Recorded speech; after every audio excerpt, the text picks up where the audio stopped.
Yo, yo, yo, what is good, nation? Welcome to a brand new episode of Raiders Unfiltered.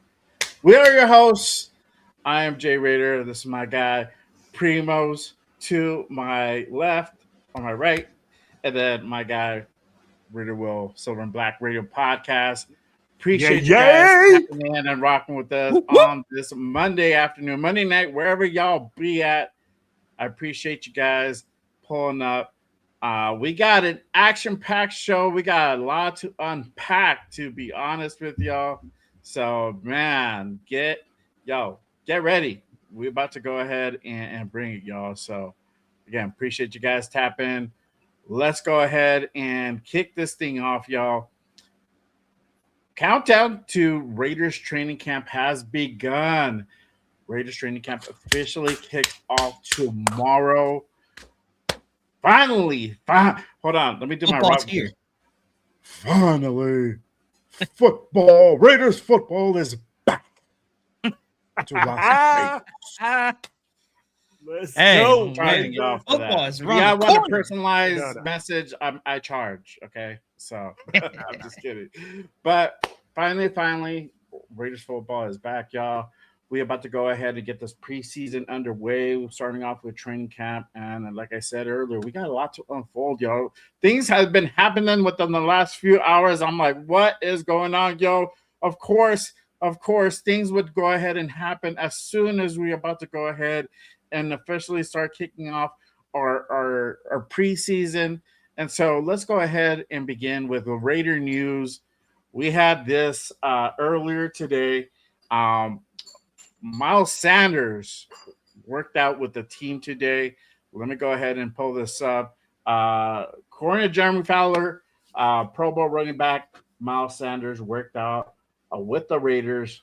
Per source, Sanders is a free agent, is fully cleared from a knee injury that required surgery and cut short his 2025 season in Dallas. So he was out there in Henderson. He was in the building.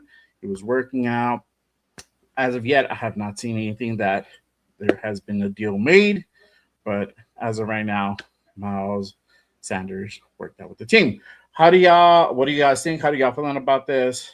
Primos, I'm gonna start with you, bro, because you're the one who put this out there in our chat. So Yes, suggesting the talk. We were talking about running backs, and the news just popped up that we were going to give Miles Sanders a visit, a workout.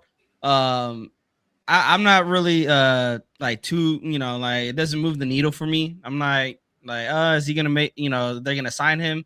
I don't think they will sign him. I think they're probably bringing him in to just see what he has. Maybe how does that knee do? But I mean, also it is a pretty young running back room. You got Ashton Genty going into year 2. You got Mike Washington Jr. going into his rookie year. Dylan Labe going into year 3, I believe, and you know he hasn't really lived up to the expectation that most people have put on him. He's more of that special teams guy. We got Roman Hemby, another rookie coming into the building. So you do need some veteran presence in that room. So it does make sense that Spytech and the front office is, they're doing their due diligence, so to speak. To go look for a veteran running back that can possibly, maybe help coach these, be a player's coach to these young running backs, give some, veteran intel on, maybe some things that they can learn, especially at Mike Washington. He's already got the expectation coming into the building that he's going to be running back to Ashton Genty and get a lot of burn in his rookie year. So it does make sense to bring in a Miles Sanders. That one thing about Miles Sanders that he brings is the receiving game, that he is a very, very impactful in the receiving game. And Ashton Genty has shown he can be an impactful player in the receiving game, but do you want your number one running back to be, getting impacted in the running, in the receiving game and in the running game? We talked about many times that Ashton Genty, what is their way to limit his carries, limit his workload? And if Miles Sanders is a piece to that you can limit his workload, then yeah, go ahead and give him a cheap deal, or even just sign him to a cheap deal to see what he can bring in preseason. And again, give him a true shot. But does that take away from the young guys? That does. But again, this is a young room. But I haven't said that. I think if they wanted to go a veteran presence in a needy room, I would have looked to a veteran wide receiver before I'm looking to a veteran running back. Cool. Will, brother, what are your Man, thoughts? I don't want to be hearing no limit my man's freaking carries and touches. I mean, like, you're the 6th pick in the draft, and we want to limit. We draft a backup running back, and now you want to draft another running back to take the ball more out of his hands, bro? What you want this man to do? Just bring the sodas and the towels? I'll be like, hey, bro, 6th round, first pick in the draft, number 6, and we just going to bring the sodas and the towels. That's what you're going to do. Nah, man. Hey, this is just us looking at a guy, bro, bringing him in for a possibility and a look at what he can do, right? I'm telling you right now, who's really on the alert is Dylan Labe. Dylan Labe right now ain't sleeping too good, baby. Hey, man, he's sweating. I mean, like, you think I'm hot right now. That man is having some nightmares at camp because this is the year that he might get cut. Look at the ability that this guy has. Miles Sanders has the same abilities that Dylan Labe has. So if you're looking for a running back, to me, this is like a special teams move. Because to me, you got your 1 and 2, bro. You don't need a 3 and a 4. I mean, like, bro, how many running backs do we need? I'll be like, you got Roman Hemby coming in. I'll be like, is Roman Hemby not cutting it? I'll be like, is there something that you don't like? You know? Hey, we got to look at all that and just keep it a spade, right? But, hey, man, I'm telling you like this. You have to turn every stone. You have to look out for things. But he's not going to come in here and we looking at him to take away touches from my boy Ashton Jesse, bro. I'll be like, we ain't drinking the same Kool-Aid there. Because if you're taking the Jim Jones Kool-Aid, dog. I mean, like, hey, whatever you're drinking on, I'll be like, bro. Yeah. Because, I mean, like, to me, he's just not that type of guy, and you don't do that to the guy that you drafted at 6. Right. Let's see what Ashton Jesse has, right? Now, if this guy comes in and you're saying, hey, special teams-wise, he can do some things that these other guys can't, cool. But I don't want to hear that this guy's going to come in here and take 1/3 of the receiving receptions from Ashton Jesse. And then we're going to take away 1/3 or half of the touches from Ashton Jesse in the backfield with another running back when we just drafted this guy at 6. Yeah. Bro, you got to let a dude cook. I'll be like, I don't know about you, Papi, but I need to be in the kitchen if I'm in there trying to make me make a cake. Yeah. You know what I'm saying? I'm like, I need to be in there do my thing. But you can't have me on the sideline and being like, oh, man, hey, why are you ain't producing? Because I ain't in the game. Mm-hmm. You know, so at the end of the day, I'll be like, again, I think this one, I mean, like, I wanted, if we had The Price is Right in news, right? Like news-wise, right? The little music, it would be like, dun, dun, dun, dun, and like, dun, yeah. As in news-wise, bro. This is what I feel like this. Let me play one more time, bro. Hey, baby, I'm just keeping. Hey, when I saw it come across the board, I was like, oh no, I can't believe we're gonna have to touch on this subject. Bringing in an eighth string running back. Yeah, damn, bro, that's a nasty word. Man. I just keep it. I'm in the same boat. I mean, I'm in the same boat with Primo. It don't move the needle to me, dog. I'm like, oh, okay, whatever. Like, yeah, I consider like if we bring him in, it's gonna be a death piece. That's it. And that means they don't like Collier or somebody like else down the pole. That's not named like Ashton Jesse and Mike Washington. That's kind of what it is. So, yeah, for me, it doesn't really move the needle. So, you know, we'll see what happens. We'll keep an eye out on it. As of right now, nothing has been said. So no news as of yet. But before I got some other news, building, baby. So shout out to our guys if you're in the building. Yeah, Get them in a second. We got some other news we got some other rating news that just dropped as well. Pretty much just shot it over. But before I go ahead and get into that, let's go ahead and do a quick roll call and salute the chat again. Appreciate everyone who's pulled up and is rocking with us on this Monday night, Monday afternoon, wherever you guys be at.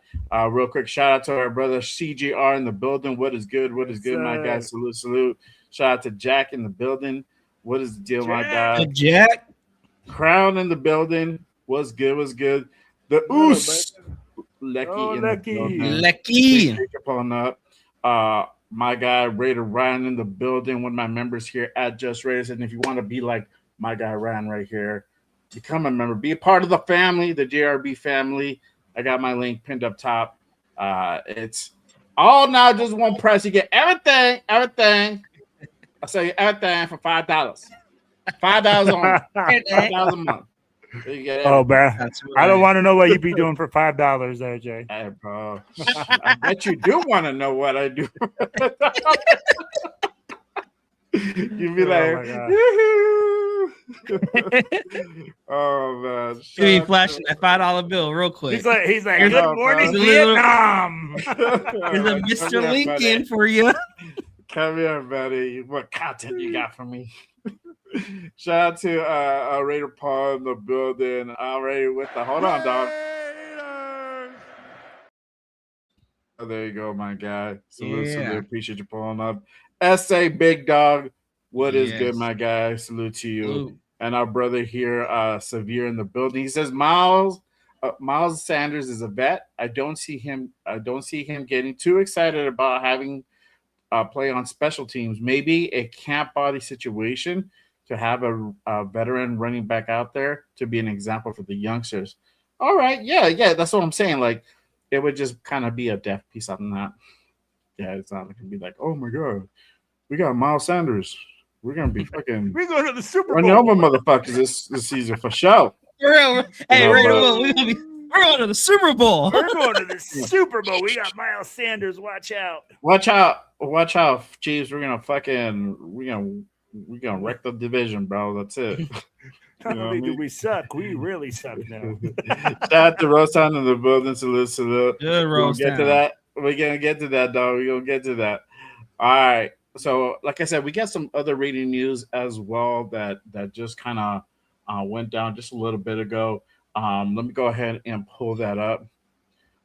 So we did have some action roster wise. So the following players have been waived: Jonathan Brady, Chris Thomas, and the big Oos, Lucky Tossie, has been waived for the moment. Now, it doesn't mean that he's completely off. They can decide to go ahead and bring him back. We've seen that happen in the past. But the Raiders, on the flip side, have signed linebacker Buddy Johnson, defensive end Patrick Johnson, and wide receiver Devin Tompkins. So that is currently the roster moves that were made just a bit ago. So, again, Lucky Tossie, man, the Oos. The Oos, man, he got away. Poor guy, man. But wherever he may land, whether he comes back or he goes somewhere else, wish him all luck. We were just talking about him last week, which is crazy. So, well, this shit happens sometimes. Hey, so this is the business, bro. That's what I was thinking. I was like, bro, we just talked about him last week. Yeah, man. So hey, shit happens, man. What can you say? But all right, let's go. Hey, let's get into it, bro. Let's go ahead and talk about it. Shit that literally just dropped a bit ago. It's literally hit all over social media right now. It's literally going over all the airwaves right now. Veteran defensive tackle Vita Vea has come into a contract dispute with the Tampa Bay Buccaneers and has officially requested a trade.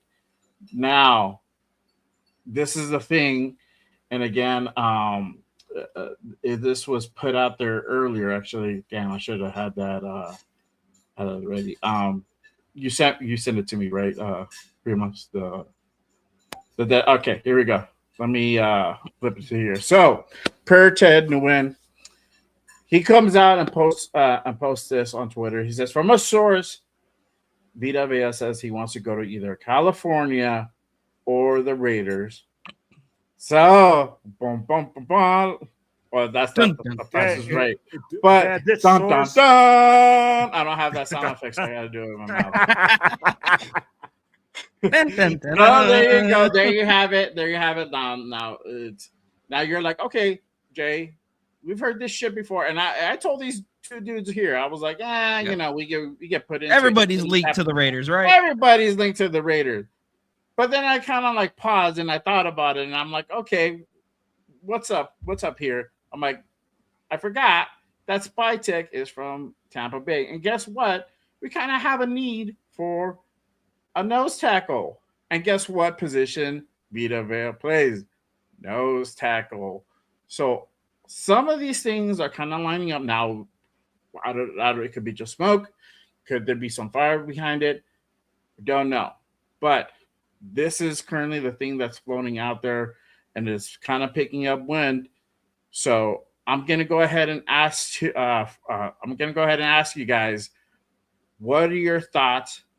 Are you guys open to go ahead and go after this trade?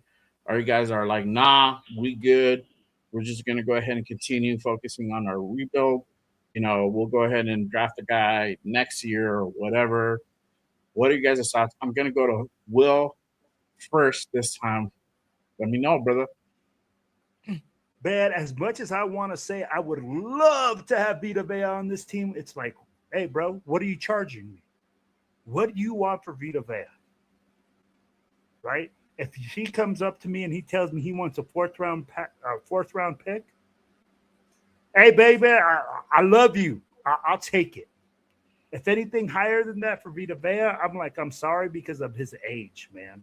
I just don't see him being a long-term solution. And if you got a top 3 pick, that's going to be a guy that can fill in for the next 4 years on this team. And that's a huge difference. We're not in the win right now situation. If we were going to the playoffs, man, and we were one guy away, yeah, give them whatever they want and get this man, because this dude is a monster. Vita Vea is legit. He's a legit dude. He's a legit freaking. You have to respect that man. Yeah, but definitely we should have got him earlier, bro, for sure. Yeah, and it's the cost, honestly, bro. Because if you're giving up a first or a second to get a guy for 1 or 2 years, what are we doing? I'm gonna hold on to that thought. I'm gonna pause you right there real quick. I'm gonna break this down. We're gonna go ahead and get into it. Okay. Primos, give me your initial thoughts. Are you for it, against it? What are your current thoughts right now? Now, we talked about it last week with the Justin Jefferson situation. And you know, Raider Will pointed it out. We're in a rebuild. You know, we're not in a win now situation. If it's a first or a second, which, come on, you can't. Bucks are not going to be trading away a bag of chips for Vita Vea or receiving a bag of chips from the Raiders. They're going to ask for a good price for Vita Vea. Now, him requesting a trade, does that hurt his value? I believe so. I think Spytek's going to know, like, hey, he does not want to be there. We could give him what he wants, which is a new contract. But again, the Bucks, I can see them playing hardball. But also on the flip side of that, Ted Nugent said he wants to go to California or the Raiders. There's another team in California that is loading up on defense, and I don't know who's giving them extra cash in their cap or whatever, but they've been making moves all off season, and they continue. And there's a AD maybe coming back. Could you imagine a line with Myles Garrett, AD, Anna, Vita Vea? I mean, bro, just give them the chip. All they have to do is stay healthy. I'm keeping that in mind, that I know a lot of people will believe, like, oh, he can come to the Raiders. He can come to the Raiders. Well, there's another California team that is very, very highly to getting him another championship. So it wouldn't shock me if he favors the Rams over the Raiders. Now, would I love a Vita Vea to Will's point? Of course.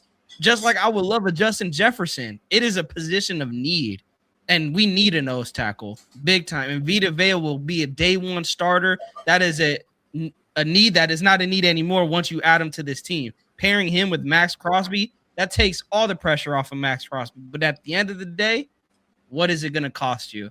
And rumors saying that it could be a 3rd round pick, a 4th round pick. I don't think the Bucks, if the Bucks do that, then hey, Spytech, you are the GOAT, bro. Like for fleecing the Bucks, if that's what you get Vita Vea for, and you just sending the Bucks a 4th round pick. That is like us drafting Jermod McCoy in the 4th round. It's a risk, but it's a 4th rounder at the end of the day. It's not really a big deal. But yeah, to Will's point, you're trading a 2nd or a 1st. You got too much unknown with this team to bank on that Jack Besh is going to be your number 1 receiver, to bank on that Vita Vea is going to come in and hopefully not tickle any feet. We had a defensive tackle that we brought in that played 1 year and then it ended up, not working out. Part of a 1 year. Yeah. My point is there's no guarantee it's going to work out. And we're not in a situation to just bank on that. Oh, he's going to come in here day one and our defense is going to be a top 15. Jack Besh is going to take that next leap and Genty's going to take that next leap. Is everything going to work out? We don't know. That's my point. You want to go into the 2027 offseason with your full draft capital in case you need to, again, load up on this roster. And if you trade any of that draft capital away, you're shooting yourselves in the foot. Just like I said last week with the Justin Jefferson trade. If it doesn't work out, you just set yourself back another 2 to 3 years. And Spytech and Kubiak, that is something you don't want to do because then that is how you're going to lose your job. Yeah. All right. So for me, this thing kind of piqued my interest, bro. Ideally, in a perfect world, I would like to go ahead and try to go after this trade for Vea, bro. But there's a few variables that I feel that are not gonna line up for this to go ahead and happen now. And I'm not saying it's not completely out of the realm. It definitely could, but there's a few things that I kind of started looking at that I see how is this gonna actually really work. So for one, I mean, yes, getting him would definitely boost up our defense, but are we in the right time frame during this first initial year of rebuild? Mm-hmm. Are we in the right time frame to go ahead and make a move like that, right? And Vita Vea is not a cheap dude. It's not like we're paying $8-10 million. It's not that.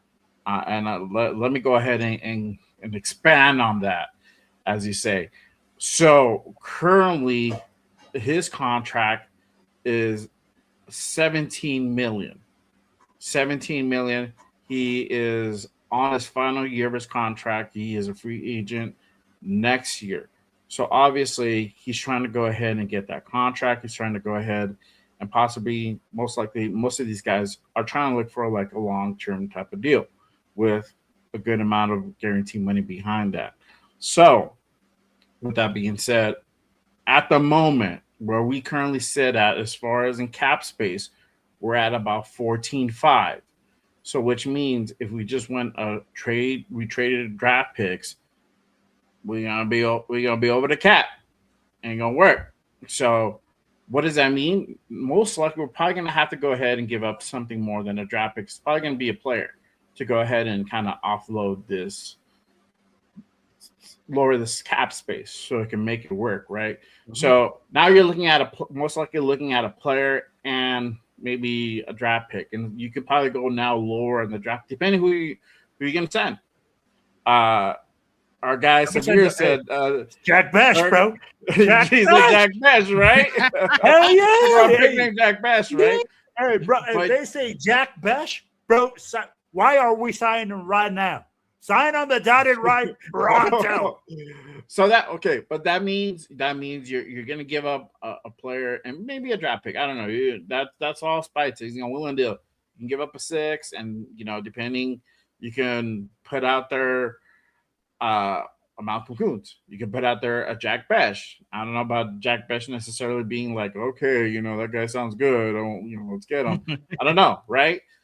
All depends on where the Bucks at right now. I'm saying if they're going to lose a defensive tackle, they might want to go ahead and kind of replace that same position if they can, or get somebody who can be able to possibly play that position.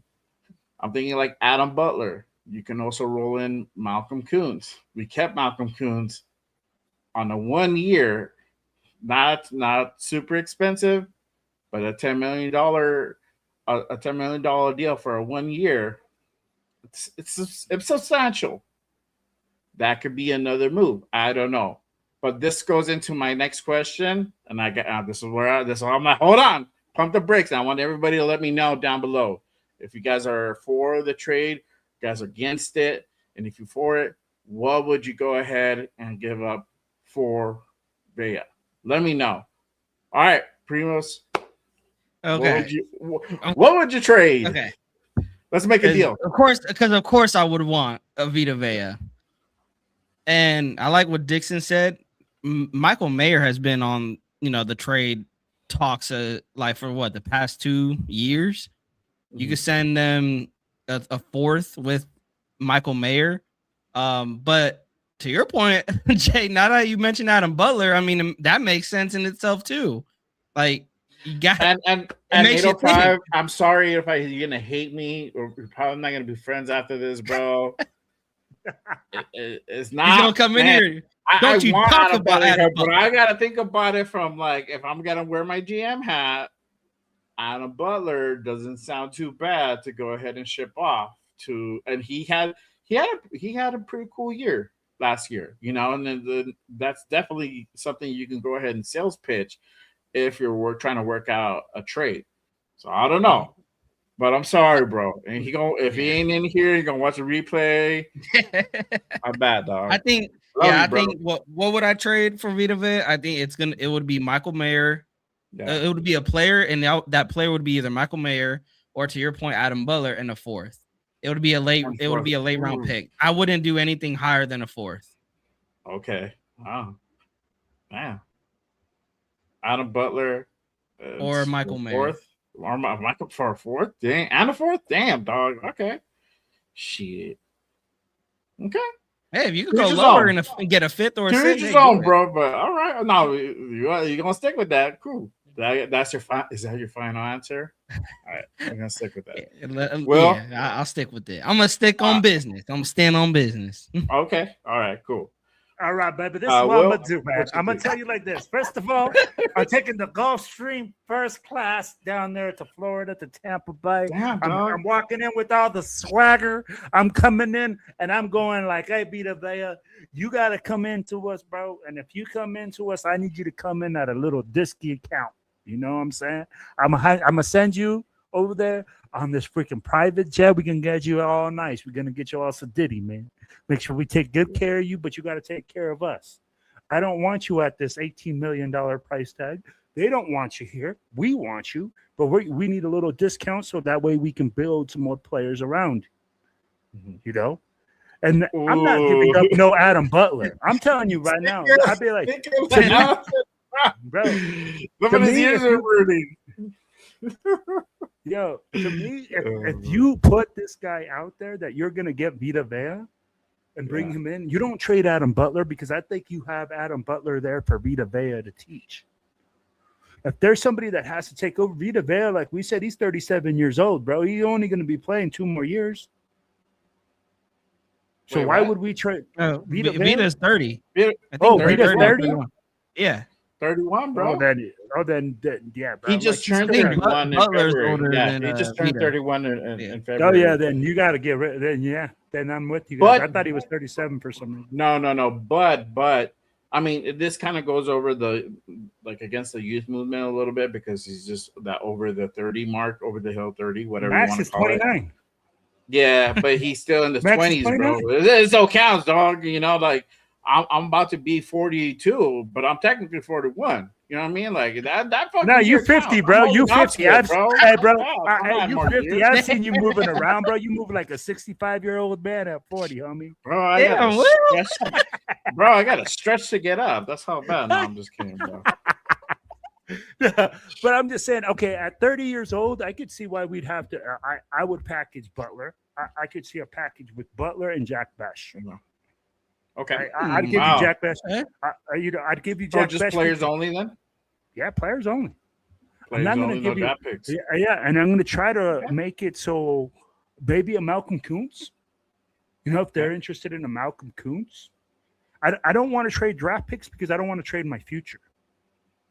Mm-hmm. I'll give you some current players that have some upside, baby, that might not see that are suitable in my defense or whatever. But for me, I'm telling you like this: we can't rob Peter to pay Paul, right? We can't freaking to supplement something that we got right now, give up something for the future because this team isn't built to win right now. Mm-hmm. So to me, that's why it's more important that we keep draft picks, that we keep guys that are, younger. But I mean, when I see Jack Besh, okay, I don't see what the upside is to this kid. In college, I get it; he caught everything, but to me, he wasn't in a situation that was. He was vital. He was vital. You know what I mean? In a big organization. So I was like, you know what, bro? Like trading a Jack Besh, giving up Adam Butler to get Vita Vea, bro. Like you're giving them something they might be looking at. Plus you're replacing their defensive tackle. Fuck. Yeah. If they even asked me for that and a Malcolm Kuntz. Why not? At this stage in the season, why not? Oh my I was waiting for god! it. I was waiting for it, bro. I was like checking the comments. I'm like, hold on. He's going But I'd be like, nothing up, dog. but no, I get what he says. Talking Though. about Adam Hey. Butler, and I'm like, I'm triggering. So, triggering. hey, 805 hit me up with this last time, right? He said, hey, that he had been looking at tape of Adam Butler playing in a 3-4 defense with the Patriots and stuff like that. So I had to go back and educate myself. Because I'm like, hey, what is it that 805 loves so much about Adam Butler? Right? And it's the versatility. Yeah. That's what, like, honestly, as a defensive coordinator, the defense, he can do a lot of things. Right. And I can see that. Now, Vita Vea, we know what he is, bro. He's a straight fucking dog. Now, let me ask you like this. If you had the options between Vita Vea and Adam Butler, I think all of us would take a Vita Vea. Vita. Yeah, I'll take Vita. I'll be like, or am I not correct there, 805? I'll be like, if 805, I'm going to ask 805 right now in the chat. 805, if you have a defense and you're the defensive coordinator right now, who are you taking? I'm like, are you going to run your defense around Adam Butler or Vita Vea? Oh, I like what Sabir just said right now. You see, he said trade Jack Bash to Cammy Richards and a bear. Fucking Severe's trying to fucking put up a yard sale, dog. Just take all the old shit. Take all the old useless shit. Just take it. Go. But go. you know what's so, bro? Here's the crazy thing, right? Hey, we just talked about Jack Bash, and people think of Jack Bash of that, bro. Like he's yesterday's news. Like this guy hasn't done shit.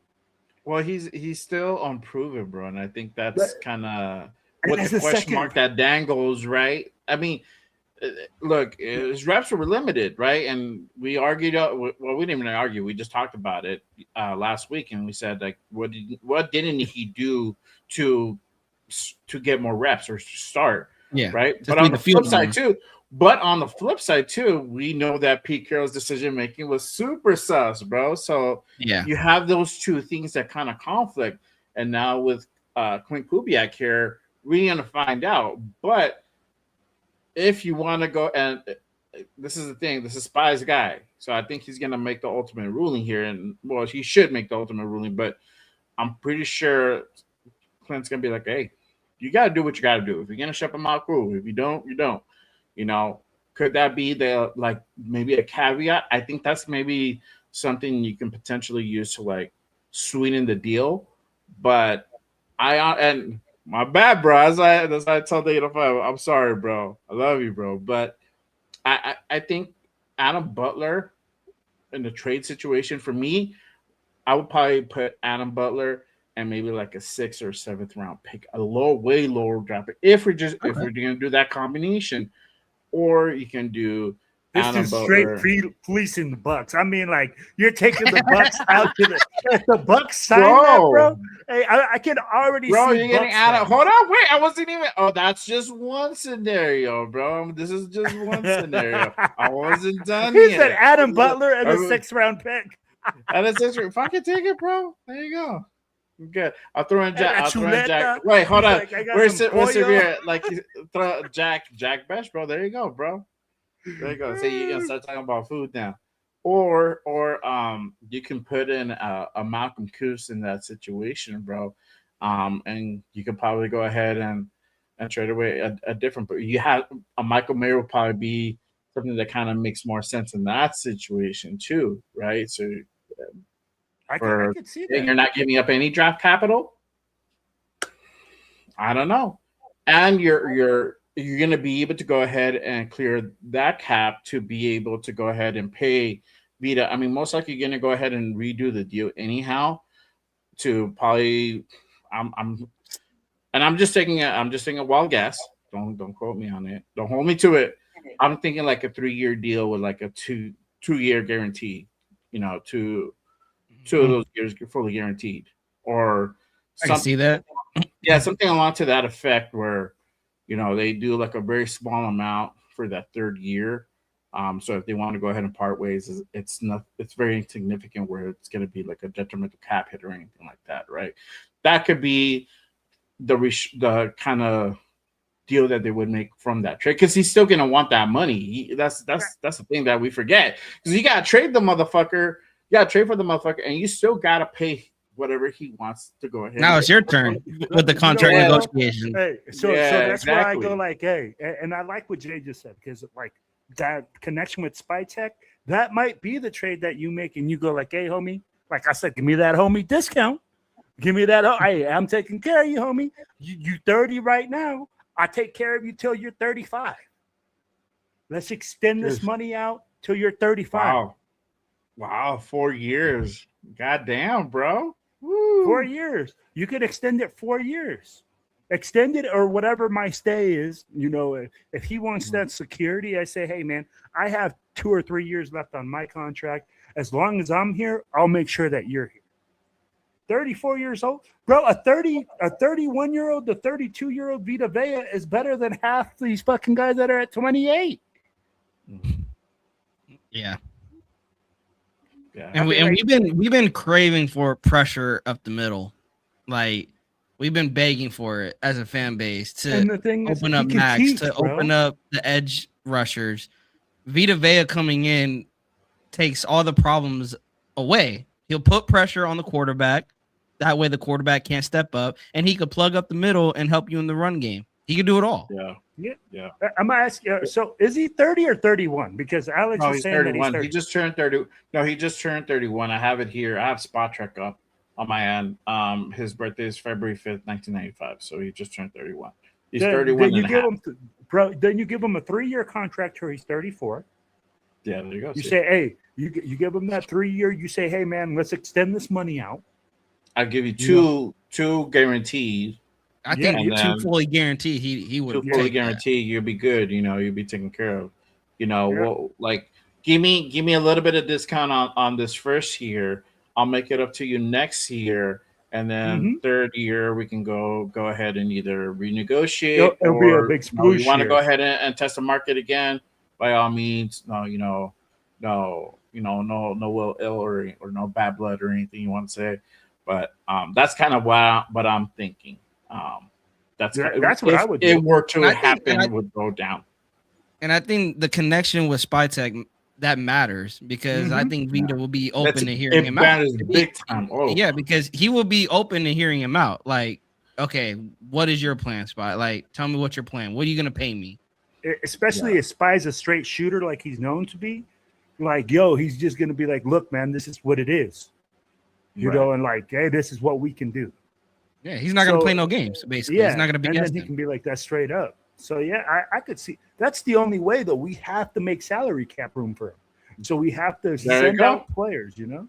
There you go. The relationship is real, you know, and then Spy being there for so many years, you already know.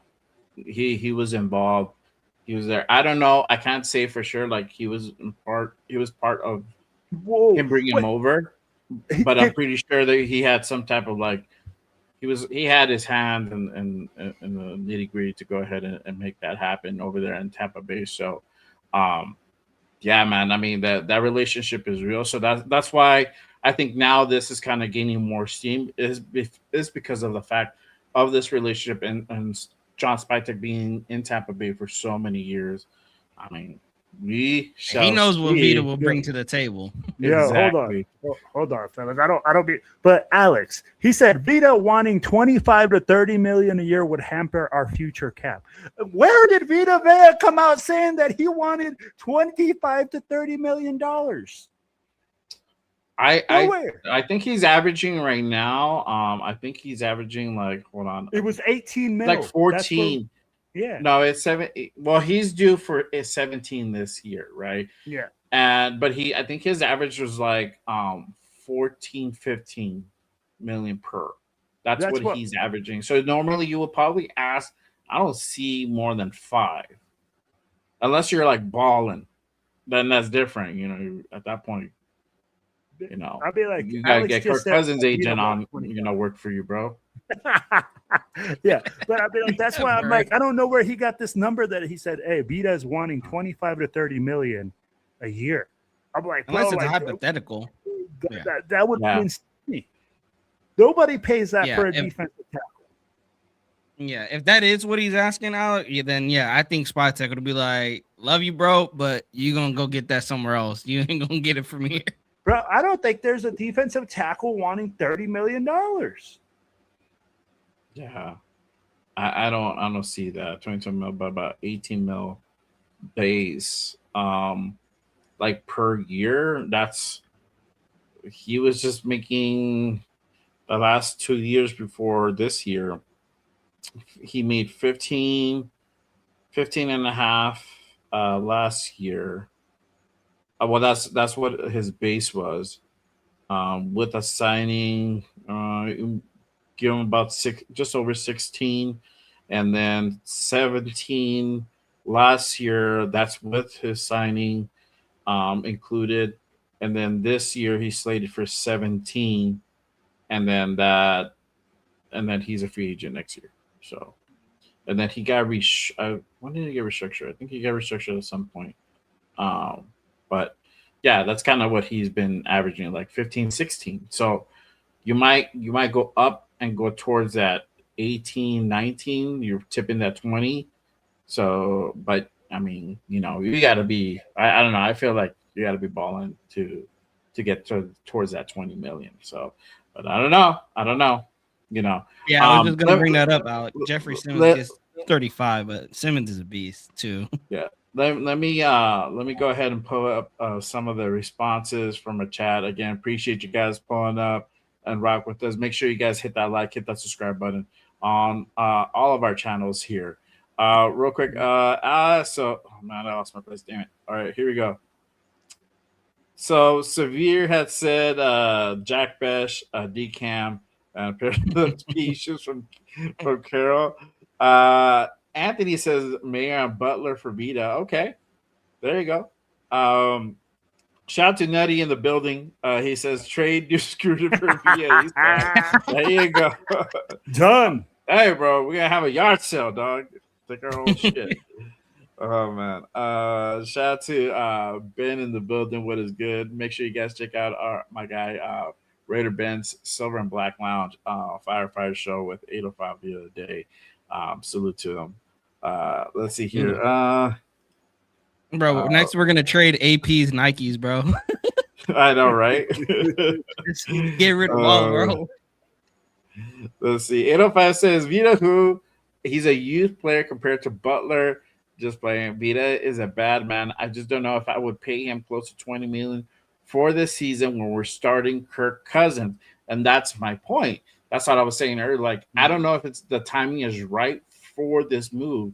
We're not gonna really be threading the needle like that. Now, if it was next year and this, this scenario, came afoot again, like came about again, then I'll be like, fuck yeah, bro, we got to go, because now we can possibly get like really close to like a 10 win type of season, or 9 wins. We can fuck around and probably sneak into the playoffs, right? And he might be that guy that helps us get there. But at this point in time, I don't know. I don't really see it. But hey, stranger shit has happened. Let's see here. Alex says Jeff. Oh yeah, you guys talked about that. Let's see. Yeah, we got some guaranteed money to help eat the cap. Yeah, so we gotta offload some of these guys. Shout out to G Fam in the building. One of my members and one of my mods here at Just Read. He says, "Come on, fellas! If the Raiders want to replace a defensive tackle, they would have traded. They would have drafted McDonald in a second. How quick are we not to give 2 D tackles a shot?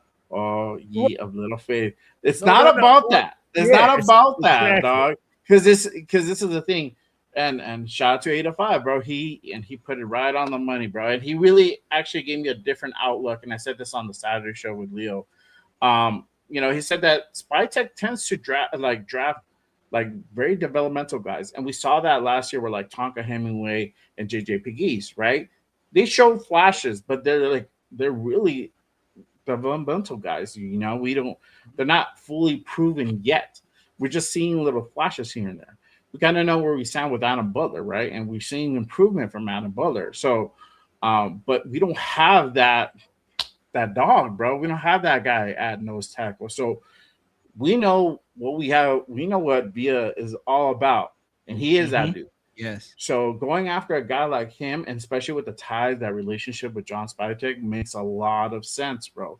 It makes a lot of sense. But again, it's going back to the point: is the timing really right now?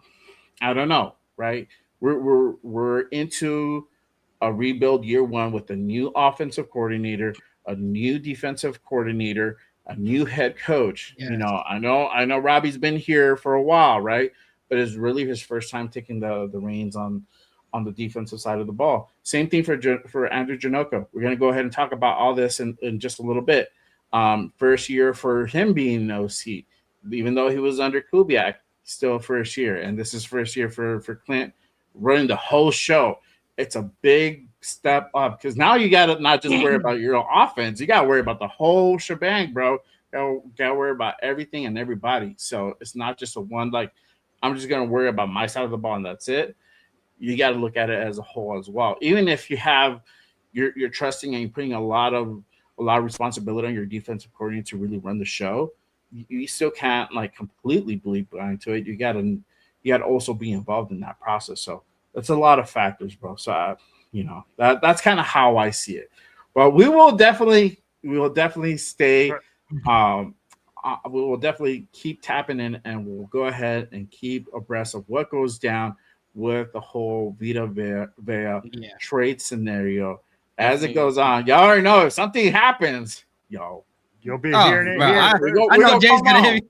Jay's gonna hit us up and be like, "Y'all ready to go on?" I got the thing. I got the link. There you go. Let's go. We're going. Bro, I'll be at work. Like, damn, I can't believe it. Bathroom break. My break, bro. I got really softly. Oh, all right, but let's go ahead and continue on. Again, salute to everybody here who's rocking with us on this Monday afternoon. Hopefully you guys are at the crib already, or if you guys are hopefully heading home. If not, if you guys are stuck at work, hopefully this makes your time go by just a little bit faster, makes your day go by a little bit better. Crazy. Yes, sir. Make sure you guys hit the like and hit the subscribe on all these channels. My guy Rito Primos, at Rito Primos. I keep mixing up the damn banners. My guy Rito Primos. At Raider Primos, my guy Silver and Black Radio Podcast, Raider Will, and then of course your guy Just Raiders Baby, Appreciate you guys tapping in. All right. So let's go ahead and continue on with a training camp that starts tomorrow. And our guy, Max Crosby, is already in the building. He started camp early this past Thursday. He got in, and I wanted to go ahead and ask you guys this. And I got kind of Leo's take on Saturday, but I want to go ahead and also get your opinions on this. How beneficial is this for Max to go ahead and start camp earlier? So he's starting a whole week earlier than everybody else. He's already in the building. He's always in the building, but he's really in it. He's getting everything underway now, right? Hey, he finally got his helmet on. Yeah, he got his helmet on. Yeah, as you saw on the thumbnail. There you go. But Primoz, what do you think? How beneficial do you feel this is for Max Crosby starting camp early and going into tomorrow? How much of a leg up do you feel like he will have? Real quick, Jay, hit us with the Price is Right sad sound for the Baltimore Ravens. Oh man, I thought we were worried about his knee. I thought we were worried about his knee. That but isn't this what we expected? He would be ready by training camp, but him like getting into the building and being in camp and a week earlier before the veterans show up. It just goes to show the leader that he is, though, for this team. Like, he is going to be the first one in the building, the last one to leave. But it also shows, I think, Mad Max is coming out this year. No, he is ready to get after it. He is all football. He's all ball. Yeah, like, bro, he is going to be in the building, putting in that work, getting that knee right. But I'm just looking at the, little videos that we've seen the Raiders put on, their Instagram and their X. Max looks like he's ready to go. And I think the beneficial is that it's showing Mendoza, showing these young guys, this is how it looks to be a leader of this football team. You got your face of the franchise. He could show up tomorrow. He's a veteran. He could show up tomorrow if he wants. But no, he's like, I'm getting in the building when the rookies show up. Like, seeing him there, I was shocked seeing him in the building with the rookies. But that just sets the tone from seeing the leader. Like, all the rookies showed up. I don't know if any other veterans showed up, but all the rookies showed up last week or this last week on Thursday. Imagine you're Fernando Mendoza, you're Mike Washington, and you see the leader. You see the face of the Raiders in the building also working out with you guys.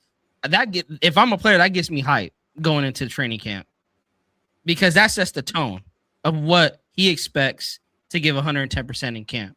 You're going to show up in the building. You're going to put 110% of work. No matter if the Raiders call you, if Kubiak doesn't want you in the building, like, hey, take a break. No, I'm still going to be in the building. I'm still going to put in the work because the goal is to get better each and every day. Max wants a championship, and he's showing it just by showing up last week that he just wants to win. He just wants to do whatever it takes to get better and to win. And I'm hyped. He got me hyped for him specifically. There you go. Will, what you thinking? Bro, like, hey, I'm gonna tell you like this: Max Crosby's in the building, baby. Let's go. Hey, look, this man lives at the facility. Is it such a big deal? No, but at the same time, it is because it's like this. He's the leader of the team. People see the face of the franchise. When you have a leadership tone, he showed up at 3 a.m., bro. 3 a.m. They had people out there with their cameras waiting for Max Crosby to walk in the building. So when you're talking about people having to get up early to go to work, and you go like, hey, man, the leader of this team, even though he lives at the facility, came in at 3 a.m., that's fantastic. That's always a great sign, right? But the thing is this. What Gerald McCoy just let everybody know, that Max Crosby's pissed off at the world, that's part of the business aspect. Right now, he wants to show that he's all business, that he's going to come in here, he's going to take names, he's going to kick ass. Now, hey, bro, I'm going to tell you, here's the other thing, though, why it also means nothing. He was supposed to show up at that time anyways, bro. He was on the injured players list. You got to be there at that time at camp. So it's great. Shots already trapped. Because he's going to have facility from the He doctor. he was required, not like he wasn't. Yeah, he was required. So I got you, dog. So at the same time that it means a lot. Fucking Samir says he showed up at 3 a.m. I would, dog. Like, fuck this shit, bro. I wouldn't even be upset if he did that. Hey, big dog, I'm getting treatment right now. That's what I'm gonna be saying. Yeah, Jay, man, he's getting his knee rub, bro. As long as it ain't that third leg, and we ain't hearing no freaking Deshaun Jackson shit coming out. He ain't getting that Deshaun Watson treatment. Or that Deshaun Watson trade. You don't want none of that. Yeah. You don't want none of that. Bro. Or what's that kicker in Baltimore that had that? I don't need to hear that. We've been doing so good. We've been doing so good. Justin Tucker. Yeah. Oh man, Mendoza's still you know, and that's the thing, because Mendoza didn't even sign until like 9 a.m. that day. Yeah, something like that. He didn't sign up, so he probably went over there, had some Wheaties, stopped at the pepper mill or something on the way to practice, had himself some frijolitos and stuff, and went in. But I was like, yo. He's getting the Robert Kraft special. Just don't let it get out there in the space. Hey, they're going to New England this season, so hey, hopefully Robert Kraft doesn't show Max around New England. Yeah, I know. My fucking Robert's gonna try to fucking sabotage the team, bro. Get everybody free massages. I'm like, hey, don't worry about it, guys. It's all me. Yeah, team massages, guys. Let's all go. Just say no. Just say no. Yeah. Don't do it. But like we were saying, right? That's why even Raider Travis is saying right now, hey man, not to take away from Max, but it was part of the protocol that but that he shows up at 3 a.m. is the difference, right? That he shows up so far early. And I'm telling you like this, bro. If I was a rookie and I just got drafted to a team, I'm amazed that half those rookies didn't show up at 3 a.m. Because I don't know, bro, the night before, I'd be like, oh, man, I got camp tomorrow. Did I pack my shit? Bro, hey, man, hey, I got to make sure I got my cleats ready to go. I'll be like, that's just me, though. So you know what I mean? I would be like, yo, like if I was a rookie, I'd be trying to be the first one in there. That's a part of but that's the part of the leadership that Max Crosby brings to this team. It's just that he's able to go in there early. He's able to do those things. And that he's the first one in the building means a lot. That he's in the building for the reasons that he's in there, that's a different story. Now, if he didn't have to come in, right? If he wasn't on this injured list and he was in here at 3 a.m., hey, bro, everybody would be like, it's DEFCON 5. This man is about to tear the world apart. This dude is about to go on a renegade season because he is lit the fuck up. And I do like what Gerald McCoy said, bro. He's pissed off. And he this year, bro, he has something to prove. Somebody just negated that he was good enough for the trade. They reneged on him, bro. Bro. Man, this is out of the face, bro. I feel like he felt disrespected. You want to see it, bro? Yeah. Say however you want to see it, but it's still. I mean, it's like they were like, "Nah, bro, we don't want you. Like we want Trey Hendrickson over you." Yeah, exactly. Oh my gosh, bro. Did you read Samir's comment, bro? Oh, hold on. Look at it. Oh no. That's why the Patriots always so relaxed in the playoffs. But with that post nutty clarity, bro. Hey, I know, bro. Hey, maybe they weren't talking about footballs when they're talking about Deflategate. Trying to get that. All the balls were deflated that day. 100%, bro. Oh man. Fucking Deflategate part 2, bro. No wonder the Patriots like to play with balls like that. They play with them on a regular. Oh my goodness. Oh, shit, but I look. I mean, I don't know. even though he I don't know either, bro. but even though he had to be in there, you know, I still feel that he benefits from it because he gets to start earlier. He gets to go ahead and get his body prepared for that, to really go ahead and start going, you know, through like the contact motion, pause if necessary. Right, we're talking about fucking deflated balls right now. A minute ago, bro. So pause is necessary. But you know, you got you got to get yourself in that condition, right? So I think having that week in advance to go ahead and get ready for that, I think it's just going to go ahead and help, you know, especially with that knee recovery, right?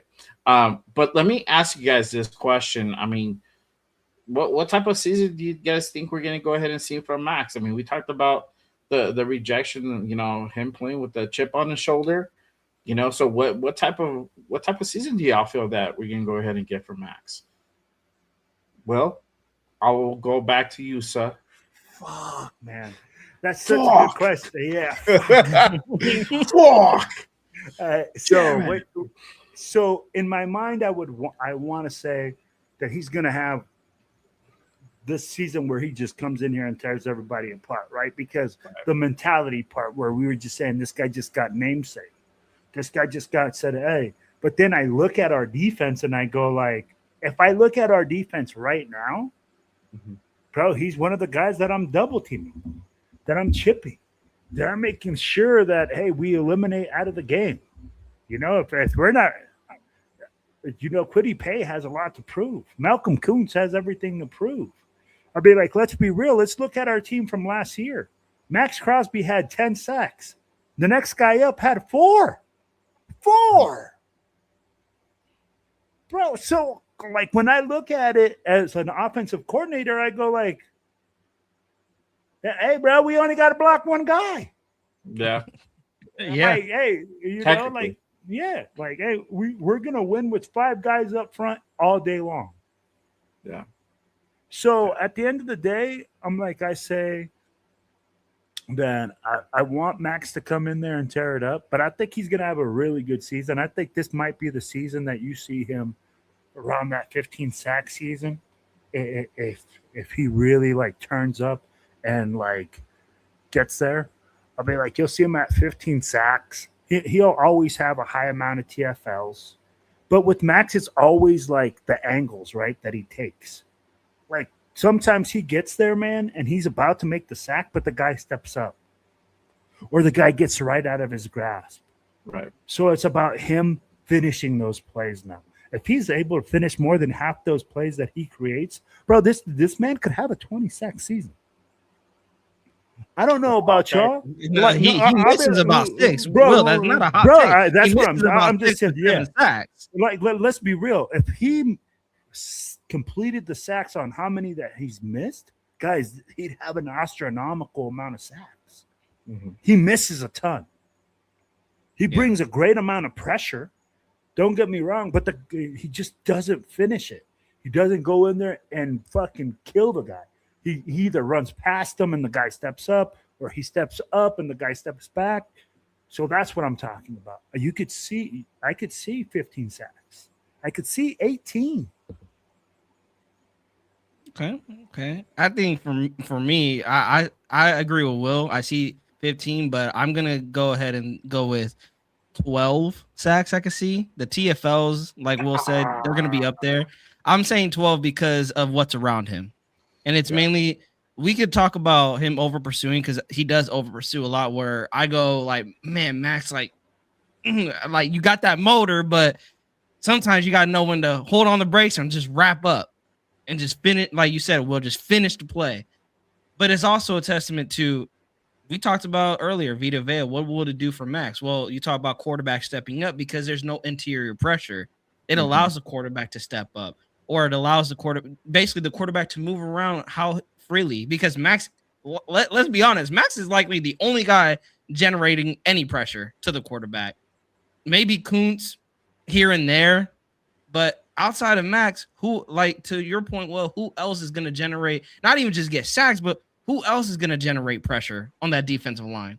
Because you're right. If I'm an offensive coordinator, I'm looking down that defensive line. I'm like, hey, they got Max. They got a Adam Butler. He's okay. They got a rookie in Keon Crawford. They got Malcolm Kuntz, second coming off a full year with the injury, but it really doesn't do much. It doesn't move the needle for me. All right, so here's the deal. Offensive line, just double team Max, and I think we should be good. That's literally the game plan against the Raiders defense. So for me, for Max to have a 15 plus sack season, he has to have help on the other side. It all depends. How is our D tackles looking? How is Malcolm Kuntz? How is Keon Crawford looking? How is Tonka Hemingway? These guys that we see that there's potential there. We see that there's potential, but that's all it is potential. Can they live up to the potential? That's the answer that we need. And if they do live up to that, bro, Max is gonna have a career year. And that says a lot. His career year, he had 14 and a half sacks. And then this past year, he had his highest in tackles for losses for 28. But again, if he could finish the plays, because I don't want this to happen, is that we do generate pressure from the other side or in the interior, and Max is still over pursuing and still not being able to finish on those sacks, missing 6-7 sacks in a season. He can get up to 20. I do believe he can get up to 20, but he does have to finish the sacks that he's missing. And if he could do that this year, along with if we could generate some pressure on the other side, you guys, we can see a beast of a season from Max Crosby. Yeah. I'm gonna go on the same wavelength.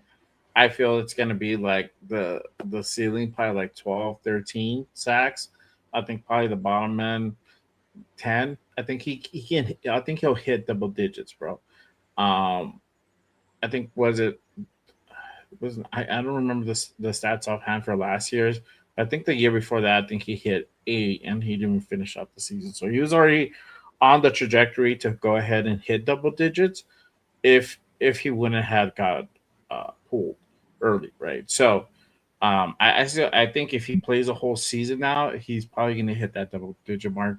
But I'm thinking like 10, 11, somewhere around there. I don't think it's going to thread the needle as people might think.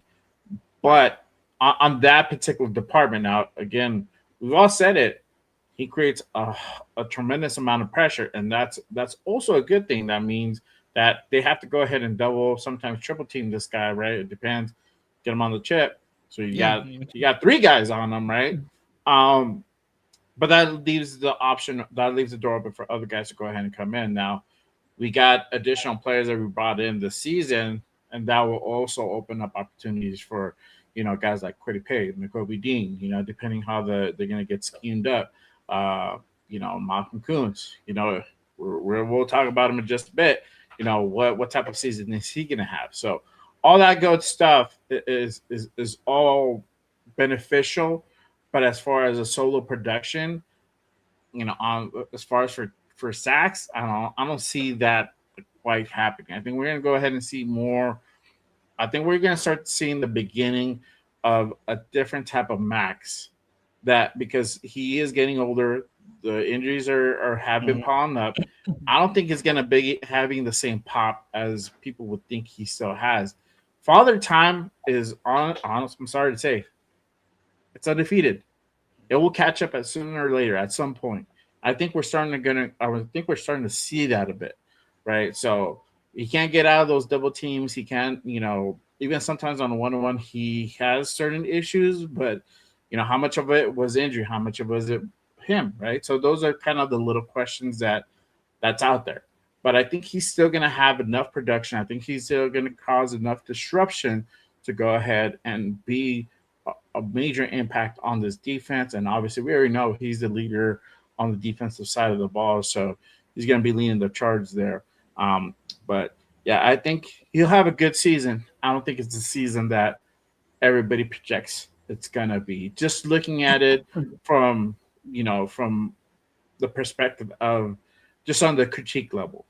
As a fan, man, this for me, he's going to ball. Like, this motherfucker can get 15, 16 sacks.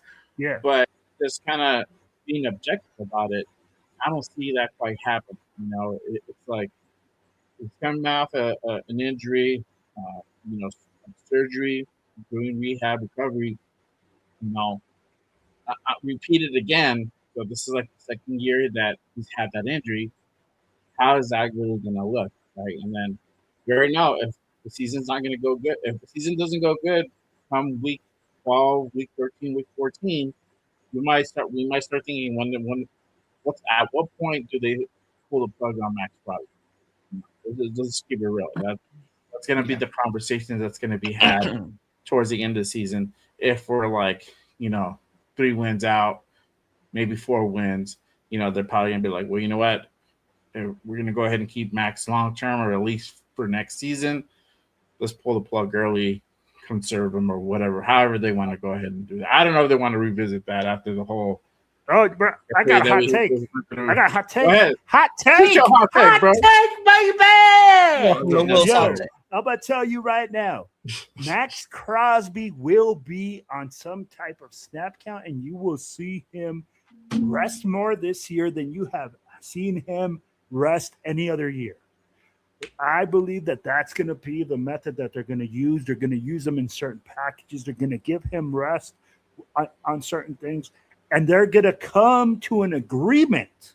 Okay, Max Crosby, because he wants longevity in his career, and the Raiders as well, because they want longevity out of him. So they're going to come into an agreement, and you're going to see Max Crosby take more limited snaps this year, whether it's on a snap count or in certain packages. Hot take, baby. You heard it. There you go. Hot take. Real quick shout out to Arnie in the building. Salute. Appreciate you tapping in. We covered it already, bro. You're a little bit late on that one, but as far as that, I mean, I don't know. Go back to the beginning, brother. Yeah, he asked who's going to be more of an X factor on pass rush, Pay or Kuntz or Crawford. Out of those three, that's a good question, bro. That's a good question. I hope it's Kuntz, bro. But I ain't holding my breath for that one. I think Quiddy Pay might beat the guy, bro. Crawford, I don't know, man.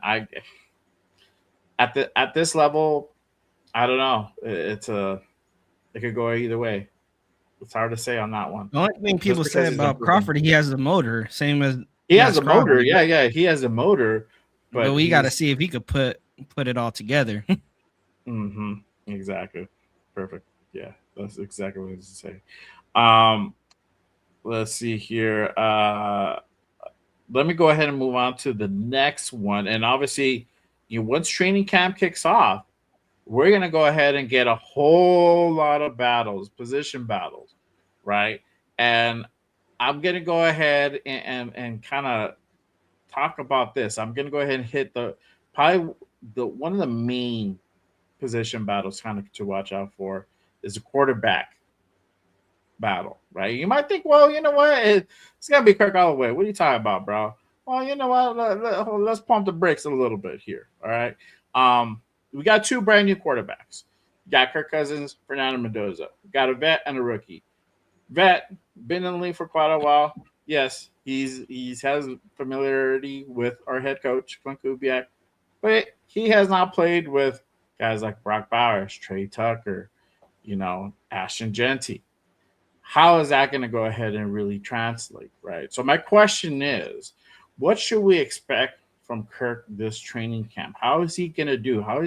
Is he going to be able to go ahead and mesh with these guys? Is he going to be able to go ahead and get the timing down? Because the big target, as y'all know, is going to be number 8-9, Brock Bowers, man himself. Make sure you guys go ahead and get your Brock Bowers Up in Smoke tea. Shameless plug. W plug at the JRB store. The link's down below. No, but get it. And they are fire though. Like, go get those shirts. There you go. Appreciate that. But put that link up in the chat there. Oh, I'll put it in a bit. Yeah. So what do you guys? What should we expect from Kirk Cousins this training camp? Primos. I'm not really expecting much other than just veteran quarterback play. He's gonna, he worked with Clint Kubiak in their time in Minnesota. So I am expecting him to be efficient in this offense, to control the offense, to be that field general, to get guys in right position. But as far as, can he still throw the deep ball? Like, that's what I want to see. But we're going to run the football a lot in Clint Kubiak's offense. So are we going to really, take a lot of deep shots, positive, necessary? But it's more, I think I'm just expecting the veteran quarterback play, but also I don't want to see any rookie mistakes out of him either. Like, are we going to see age catching up to Kirk Cousins in training camp? That's what will start worrying me, because then we're going to have to start looking at Mendoza and look at Mendoza. Where is he at as far as development goes? And is he there yet? But I think, I'm not really expecting much other than, just veteran quarterback play from Kirk, and also just to really be that leader in the offense and take control of the offense and being a field general in training camp. Well, what are your thoughts? What do you, bro? I what do you expect Kirk. Hey, bro, Kirk Cochain's gonna walk in there, bro, with so much damn swagger that he's gonna go in there and slap those fucking corners around like they're his hoes. Okay, I expect that freaking the journalists are gonna be telling us the freaking Raiders offense looks electric. Kurt Cobain is out there looking crazy. I'll be like looking like he's just being masterful with the offense. And it's all full of shit because we just are so bad that we go through the season and it just turns into. He was leading like he was about to be positive. Like straight up cheeks. We look like during the season. That's what I'm expecting. But you know what? I'll be like, let's be real, man. I mean, like, Kurt should look electric. He should look good. He should come out there and look at us in camp, and we should look like a bunch of bums on defense. Like, he should know the offense, bro. Yeah. Kurt knows the offense. I'm expecting. Bro, and here's the thing. You asked what Kurt would look like. You didn't say what all the other players would look like. If the other players don't know where they're supposed to be at, that's not on him. He's teaching it as they go, right? That's why camp is there. But for him, bro, he knows the offense. This dude is going to walk in there, bro, and I'm telling you, because he knows that Mendoza's on the bench. He knows that once Mendoza gets on that field, bro, he's going to be like, and Arnie just said Cousins regressed last season with bad shoulder injury, throwing lots of interceptions compared to Geno Smith. Facts. Yeah, facts. He also had his best season with Kubiak at the helm. And that's facts as well. And we can talk about how that guy didn't use him correctly, et cetera, et cetera. But I'm going to tell you right now, this guy's going to have an efficient season. The offense is going to be built around him. He knows how to run it, and he's going to be a point guard. What did Mendoza say? Oh, in this offense, all I have to do is be a point guard and distribute the ball. Mm-hmm. Bro, that's exactly what Kirk Cousins is going to do. He's going to be a point guard. He's going to distribute the ball to his playmakers. Give the ball. They're going to use play action to use him to stretch the field. He's coming back off his second year off of injury with his Achilles. So I think he's going to be, like, efficient. Now, is he going to be, like, freaking looking like a Hall of Famer? No. It's fucking Kirk Cousins, bro. Like, do we expect this guy to take us to the promised land? No. So, I would say more what I'm also expecting is him to just show Mendoza how to lead this offense. Yep. Again, I'm not expecting him to go out into training camp and light it up in camp. It's more, that's why I said I'm expecting him to just take command of this offense. Show like how this offense is ran under Kubiak, because to Will's point, this offense better than anybody on that offensive side, better than Trey Tucker, better than Tyler Linderbaum, better than Fernando Mendoza, better than any offensive player we have currently. So what I'm expecting is him to teach these players, because Kirk, you're not the franchise, you're not the future. Your job is to come in here, be efficient, but also be a leader and show how this offense needs to be ran under Kubiak, especially for a guy like Fernando Mendoza. he's going to be on the sideline watching, seeing how you're running this offense. And that you want to lead by example and not be making, especially mental mistakes, not getting guys in the right position, not calling the right plays that Kubiak is putting for you. You know this offense better than anybody.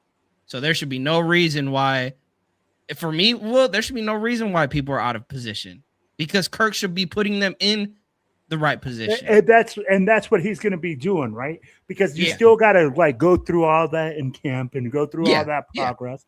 And I'm going to tell you like this: people are going to say, "Oh, Kirk doesn't have the big arm." Hey, in this offense, it's predicated on giving the guys the ball within 5 yards of the freaking line of scrimmage. Yak. Like it's all about yak. Yeah. It's about getting the ball out quickly to these guys. You don't see a bunch of big vertical throws out of these guys. And if you do use it, you use it with the play action game. And Kirk doesn't have to run a whole bunch. I don't need Michael Vick. Mm-hmm. The West Coast offense isn't predicated on using a Michael Vick. It's predicated about using a guy inside the pocket, maximizing the run game, and then using the run game to set up the pass game. And you use the freaking width of the field. You don't use the vertical width. You use the width of it, all 52 wide. So when we start talking about all those things like that, that's where you see Kirk Cousins coming out and being efficient. Yeah. And that's why him and Sam Darnold have found success. Yep. Kubiak's offense is very quarterback friendly for them to not make so much mistakes. But like you said, just to get the ball out quickly, get it in your playmaker's hands. What is the one thing we harped on? Why is Gino not targeting Brock Bowers? Why is he not just throwing it up there for Brock? Like, get the ball to your playmaker's hands. Why do you have a Brock Bowers on this team? We see what he could do. He can, those yak yards, people say Brock is faster with the ball in his hands and they don't know how he is. Why, again, it's all about Kubiak's offense for me. And to you're hitting it on the button, man. Kirk isn't going to have to do too much. And why would you want him to also? Yeah. And with this team being set to be primarily run first team, you're not going to need to go ahead and do a whole lot. And like Will just said, you got to play action, bro. And you're not going to stretch the field, 40, 50 yards. We're not going to see deep bombs like that. We don't have a guy that can run a route to like with that speed. I mean, we do, but you can't catch the damn ball. But look at the way that Kubiak runs it, bro. Like if he can't catch the ball, what good is the speed there? The only other guy is Trey Tucker that can catch the ball, but you got to scheme him open, right? You might see a little bit of that. I'm not saying we're completely not, but I'm saying like what we're gonna establish first is primarily the run game. You're gonna see like a lot of 100%. A lot of, we're going to see Genty and Washington, that 1-2 combo. That's going to be that bread and butter, and everything else is going to be that extra, those sides, if you want to go ahead and put it. And we're going to utilize a lot. I feel like we're going to utilize that 12-man properly this time. So you're going to see, Brock Bowers go for the route, and you're going to see Mike Mayer, chip block and go on for a flat. We're gonna see that. We're gonna see that type of football. So I think with Kirk, I'm looking for the command. I'm looking for the synergy with the offense. I'm looking like you guys said, the ability to go ahead and lead the team. That's all I'm looking for. I'm not looking. I don't even expect him to teach Fernando anything, bro. Just like lead by the example. Just do what you do on the field, But I don't need you to fucking shoot it 60 yards down the field. Like that's not the offense is not like this. Like you'll get guys schemed open, and you shouldn't have any issue getting the ball there. Unless you're pulling Geno's where you're just like you're giving it away. Like here, look, it's gonna go to fucking 8-9. Be ready. Here it comes. All right. Coming now. Well, and that's the thing with Chip Kelly's offense, it's different. In Chip Kelly's offense, he wants to attack you vertically. He wants to attack you widthwise as well, but with that horizontal run game. And that's the kind of thing that he uses, right? So that's where I go like, dude, like no matter what Kirk Cousins does this year, people are still not going to be satisfied. Like I just saw it. He could throw for 4,000 fucking yards and get us to the playoffs, and the nation will still be screaming, saying, "Hey, Frank's right." And here's the thing: for us, we need to realize, bro, that Kirk Cousins is actually a good thing on this team. Yes. And people are saying, "Oh, well, all these other rookies have started, and they're the way." Everybody has a different way. Perfect that you said that. I'm gonna let you run with that. I'm gonna add this. Kirk, Fernando versus Kirk. Would it always be Kirk, or does Fernando have a shot? Tell me. Okay. Tell me. Wait. Tell him, bro. Tell him. Here's the thing. Okay. Yeah. Does Fernando have a shot? We're gonna say absolutely he has a shot, but he has to show so many things at such a high level at this time that we don't expect him to be starting at the beginning of the season. Now, if he starts at the beginning of the season, bro, this kid has come into camp and absolutely fucking shredded the defense and has shown that Kirk Cousins ain't shit, and that whatever the brothers fucking picture that they took, he was definitely the older stepbrother and was just fucking like spanking ass. Because I'd be like, there's a reason that Kurt was brought in.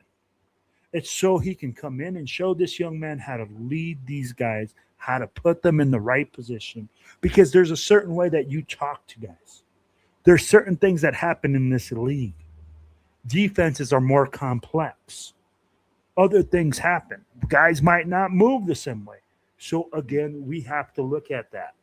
And Kirk Cousins being on this team and being able to teach Fernando, whether it's a year, guys, we're not going to fucking win the Super Bowl this year. We got to get out of this complex that Fernando Mendoza being in. And yeah, he has a great arm. He could throw it a fucking country mile. But when he can't, but when he can't fucking read the fucking defense because the defense is too complex. Or having no command over the offense. Or having no way to adjust guys or tell them, hey, this is what I want you to do. Mm-hmm. Not having communication with the offensive line at a high level. Yes. When you don't know what guys are coming and dropping, and you're really depending on Tyler Lindenbog to make those calls. But that communication piece with Tyler Lindenbog has to be developed. Mm-hmm. All those things have to happen. So that's why I think Kirk Cousins is a blessing in disguise, man. I don't give a fuck whether we go we really win 6 games this year. If we win 6 games this year, great. We won fucking twice as many as we did last year. Yeah. So, and even if Kirk does get hurt this season, okay, great.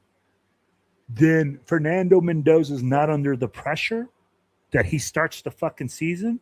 And he's 0-3, and everybody's calling him a fucking bust. Yeah. Yeah. Because that Raider Nation does that shit. Yeah. They will bury Mendoza. They'll bury him. Bro, we're already his first interception, they'll bury him. Yeah. His first interception, they'll bury him. We go on 3, brother. The nation will crucify him. And trust me, there'll be a lot of us that'll be like, really? We traded away. We fucking, wasted away our number 1 pick on this fucking dog shit type of like dude, that like is worse than Gino. I can already hear it, bro. I can already hear it. I'll tell you like this: if Fernando Mendoza was playing against the Jets, and he throws 4 interceptions against the Jets, and we lose to Geno Smith, the Geno Smith-led Jets, at the Meadowlands. Oh, Lord, bro, can you already hear it? Oh, this guy's a bust. He was Jamarcus Russell. I knew it. Nobody should have freaking blah, blah, blah. I'll be like, I can already hear it. Yeah.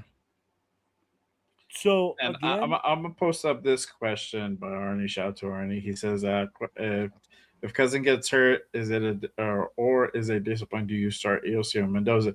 I only feel if Cousins gets hurt, do you start Mendoza? I feel like it's gonna be Mendoza. I think that's what the direction that they're gonna go. That's what I think.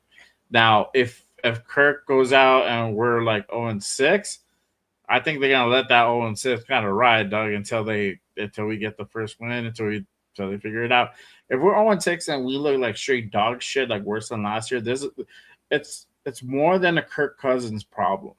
That means the offense is not working whatsoever. That means we can't establish a run game. We can't even put point. We're having difficulty putting points on the board. We're going through and out like consistently. That's a big issue. That means the offense is wrong, and we've seen that the last 2 years. So trust me, everybody who's a Raider fan should be able to identify that by now. If you can't, that means you knew, bro. You've been living in a rock for the last 3 years, 2 years. I'm gonna tell you something. That's usually the case. So I think if the only way that we would see Fernando early in the season, like if you're talking about like that 4-game scenario, it's only if Kirk gets hurt. Other than that, if we're 0-4, they're gonna let it fucking ride. They're not gonna go ahead and bring in Mendoza just because it's not that type of season. You're not, they're gonna try to win as many games as possible, but we're not really competing for playoffs. We're not competing for playoffs. We might try to fuck around and be competitive in the division. That's an okay goal to have. I mean, that's a start. That's a realistic goal. Okay, that's be competitive in the division. This division. I mean, you already know, bro. I love you guys, bro. I love you guys, but I think you guys did a little bit too much pre-gaming before the show. Because I'm gonna tell you guys like this. I don't want to hear about no Fernando Mendoza until game 14. Why? Because if Kirk Cousins gets hurt in game 4, I don't want to hear about Fernando Mendoza going against the freaking Rams defense. Okay.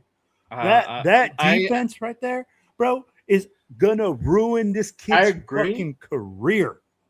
I'm gonna tell you, this sounds so weird. I agree, but I disagree. I agree that should kind of be the plan, but they ain't gonna do that, bro. The fan base and this pressure will get to Clint and Spytek. They'll force their hand and they'll play. Because I think there's a plan. I bet you whatever you want. Bet you a beer, bro. Is gonna happen. Here's the thing. Here's the thing. I get what you're saying, but if we're really looking at what's best for this franchise, and you really want to secure this kid, and you're worried about him getting hurt, right? Because the worst thing that could have happened is, Jay, if we started him game 1, and he got hurt game 1. Tell me how devastated I could already hear Raider Nation. Oh my God, we're not doing anything. We suck. Our lives are over. Our team will never be anything. Fernando's done. We love to exaggerate. I mean, like, bro, it would be like that. But you're right. If Fernando, we want him to start, but we want him to have success and start. And those are two things that don't happen very often, especially with the rookie quarterback. That's why they're called fucking rookies, right? Like, there's not very many of those guys that go to the Super Bowl and win the whole Super Bowl, and the team's riding on their back. It's usually a fucking really good team. Yeah. Hold on. Didn't we have a conversation like this last week where me and Primos were like, don't baby him, test him, give him pressure and all this shit, right? And then over here we're like, no, we gotta wait right? I didn't get my take yet. Wait, and here's the thing, and I get what you guys are saying. I get what you're saying. Every saying was opposite. That's why I feel like they're, for one, the pressures they're gonna give into the pressure. 2, if Fernando Mendoza is probably gonna be the case where he's the better quarterback between him and Aiden O'Connell, they're gonna go with Fernando Mendoza. This is gonna do that. I feel that's gonna be the play, even if it's like Kirk Cochains gets down, he fucks up his shit. Game 1, first drive. Here comes Fernando Mendoza. That'll be the whole hoopla, bro. No, I'm gonna tell you why. I think we're gonna carry AOC. Oh, we're gonna carry AOC, but And the reason that they won't do it is because once you put Fernando Mendoza Primo out there on the field, are you going to be able to take him off?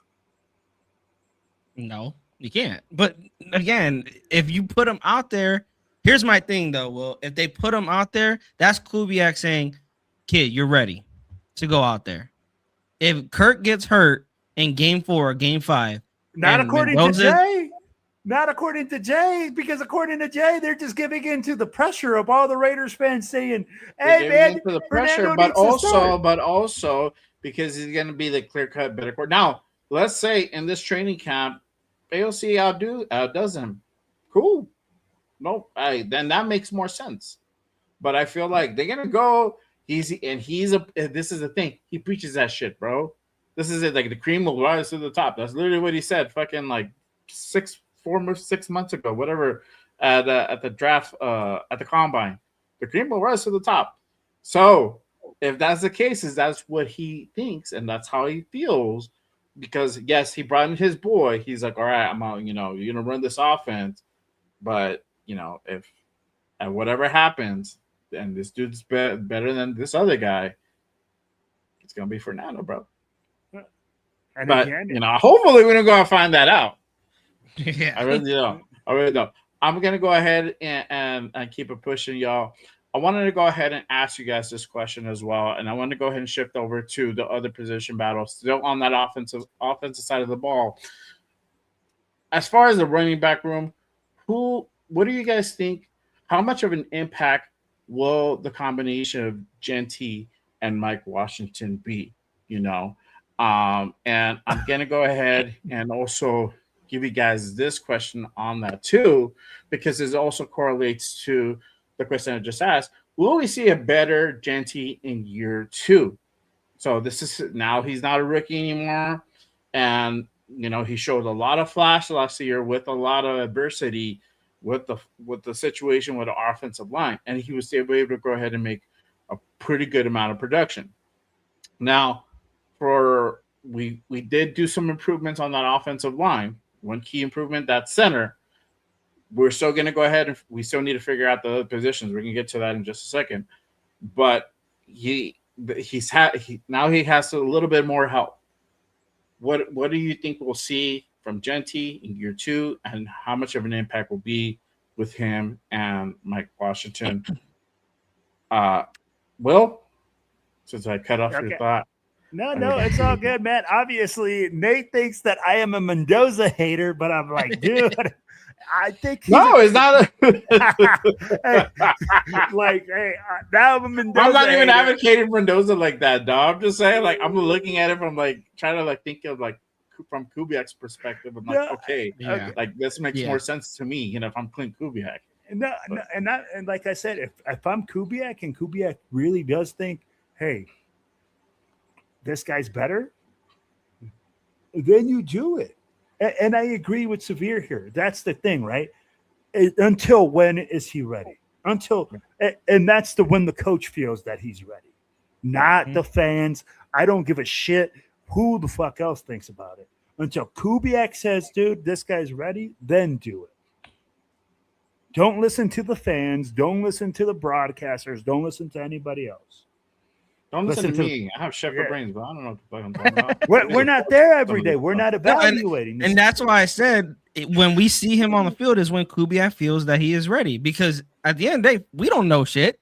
We don't know what's going on behind closed doors. We don't know how Kubiak feels about Mendoza and how Mendoza's development has been going throughout training camp, throughout the season. So when we do see Mendoza on the field, that tells me Kubiak thinks he's ready. And I'll tell you like this. Whenever that comes. Hey, so I'll tell you like this, Primo. Mendoza comes out and says, hey, man, I just got to work on some footwork and timing, right? That's all he said. I got to work on footwork and timing. Yeah. Bro, how many players is going to come out and say, I suck, and I just look like trash out there? I'm all fucked up. Not very many. I ain't heard no coaches go out there and be like, hey, this guy looks like a retarded duck out there, man. I'm like, we messed up picking this guy in the first. Ain't no coach gonna come out there and say that. I'm gonna read this comment from Arnie. He says Genty is our superstar, Washington will impress during preseason and a few snaps per game. So going back to my initial question, do you think we'll see a better Genty in year 2? No. And how much of I an was impact will gonna him get around to and that. Washington be? Hey, Eventually, it's only we only got like a limited time, bro. I got you. I got all but night, look, dog. Go ahead, Will. I'm sorry. We almost got it. Yeah, you asshole. Hey, so check it out. With Genty in year 2, I do expect to see some sort of improvement, right? And I agree with Arnie. He is our superstar. He's our heavyweight. Yes. He's a guy that's going to have to carry the load. Do I expect for Washington to get carries during the season? Obviously, he's not going to get a ton. Do I expect it to be about 85% Ashton Genty, 85 or 90%? And then you use him as a sprinkled different package guy. And yeah, is he going to have a talent that's different than Genty's? Absolutely. Yes. He's 6'1", 200 and something pounds, and he runs like the fucking wind. But to have a huge impact, and I think that's going to benefit Genty because he brings a different aspect to the game. Mm-hmm. So there you go, Jay. There you go. Well, it's for our peoples, bro. It's for our peoples, not for me. Primos, what you thinking? How you feeling about Genty and Washington? And do you think we'll see a better Genty in year 2? I'm expecting 1,200 plus yards and 10 plus touchdowns on the ground. Not 10 plus touchdowns total like last year. 10 plus touchdowns on the ground. That is what I'm expecting of Ashton Genty. You draft a running back at number 6 overall. That's the numbers I'm expecting from a 6 overall pick in Ashton Genty. Because the offensive line is improved or should be improved from last year. And we've seen the flashes that he can bring to the table with probably the worst offensive line any of us have seen in football. So if we're expecting that this offensive line is going to be better than last year, even if they go from 32nd rank to a 20th rank, Genty has to eclipse 1,200 yards on the ground and 10 plus touchdowns on the ground. Now, how will Mike Washington complement him? I think he'll complement him, maybe be coming in on third down. Could be a 2 running back package in the backfield with Kirk Cousins or Mendoza, whoever the quarterback is. But that's where it could take the eyes off of Genty. Now you got another, just like Will pointed out, you got a different back coming in, but has different skill sets than Ashton Genty brings. Still will run your ass over, likely. He still will bring that power, but he is 6'1". That is like a train running at you compared to a little guy in Ashton Genty, who, I mean, like Ashton Genty will still run your ass over. Dude, bro, like, coming at you. You're going from 5'9" to 6'1". Yeah. You got yeah. 5'9", 5'10". I'm my guy, bro. We had the same height. I was like, but it's 2 different skill sets, and I think I know we don't want to talk about Kubiak so much, but it's gonna come down to Kubiak. How is he gonna scheme these 2 guys? Because I do believe they're gonna be on the field at the same time in some packages. Oh yeah, there's gonna be packages built for them. They're going to be on the field at the same time. Yeah. And I expect it to be a lot of third down packages, maybe some first down packages, but I'm expecting third down. You're going to see both guys on the field. And I think that's where we're going to see the impact, just how they're going to dictate the defense. You got to keep an eye on Genty. You got to keep an eye on Bowers. Now you got to keep an eye on Mike Washington coming out of the backfield, because they could both receive. They could both come in and receive the ball out of the backfield. So I do believe that they're going to have a really I know. I'm like, hey, they say 5'9", man. Yeah, hey, yo, 5'9", but you ain't 5'9", bro. Yo, Dreams, you're 5'9". Bro, like, every time Jay Rader wakes up in the morning, I'm when Jay Rader wakes up in the morning and he looks at himself in the mirror, he's like, "You're the size of an NFL running back." Oh yeah, bro. Sweet daddy. Height wise, not belt wise. Built like an old Mama Jamma truck, bro. Joe Bettis. Big old bus, dog, coming at you. There you go. Yeah, the football yeah, bro. If I stick to my old shit, I'd be like the bus, dog. Shout out to fucking Jerome Pettis. Love that dude, bro. Put the I agree, bro. Mack I truck. agree with you. I agree with you, Primos, and the fact that I think we'll see him at the field at the same time in certain packages. I think they're gonna make certain packages for him. But for let me talk about Mike because I saw his video yesterday. He has a channel and he's getting ready for training camp. He posted a video and I'm like, all right, cool. He's prepping. He's doing the work to get ready for last week and then this week, right, and on. So I feel for him and just kind of what he's able to do. Because we know he ain't genty, bro. He's a one cut guy. Yeah. He's quick. He'll fucking truck your ass. We know we can do it. I feel like we'll see him in like the third down scenarios or the short yardage scenario where we need to go ahead and really hit that gap, bro, to go ahead and get that first down, or in the red zone scenario where 10 yards out, we scheme him up to go ahead and either get him open or we hand him off the ball. With Genty, bro, this is the year that I need to see that number 6 pick shine, bro. I saw flashes and for me, I've always had that faith in him last year, but I know for certain situations, the whole thing going on with the offensive line kind of deterred what he was really able to showcase, in my opinion. Now, I could be fucking dead wrong, but I'm pretty sure I am. We're going to find out. But I expect him to go ahead and hit that 1,400 yards, bro. 1,500 all purpose. And then you're like, bro, you're tripping. I mean, look, he's the number 6 pick, bro. Exactly. I need to see that shit. Yeah.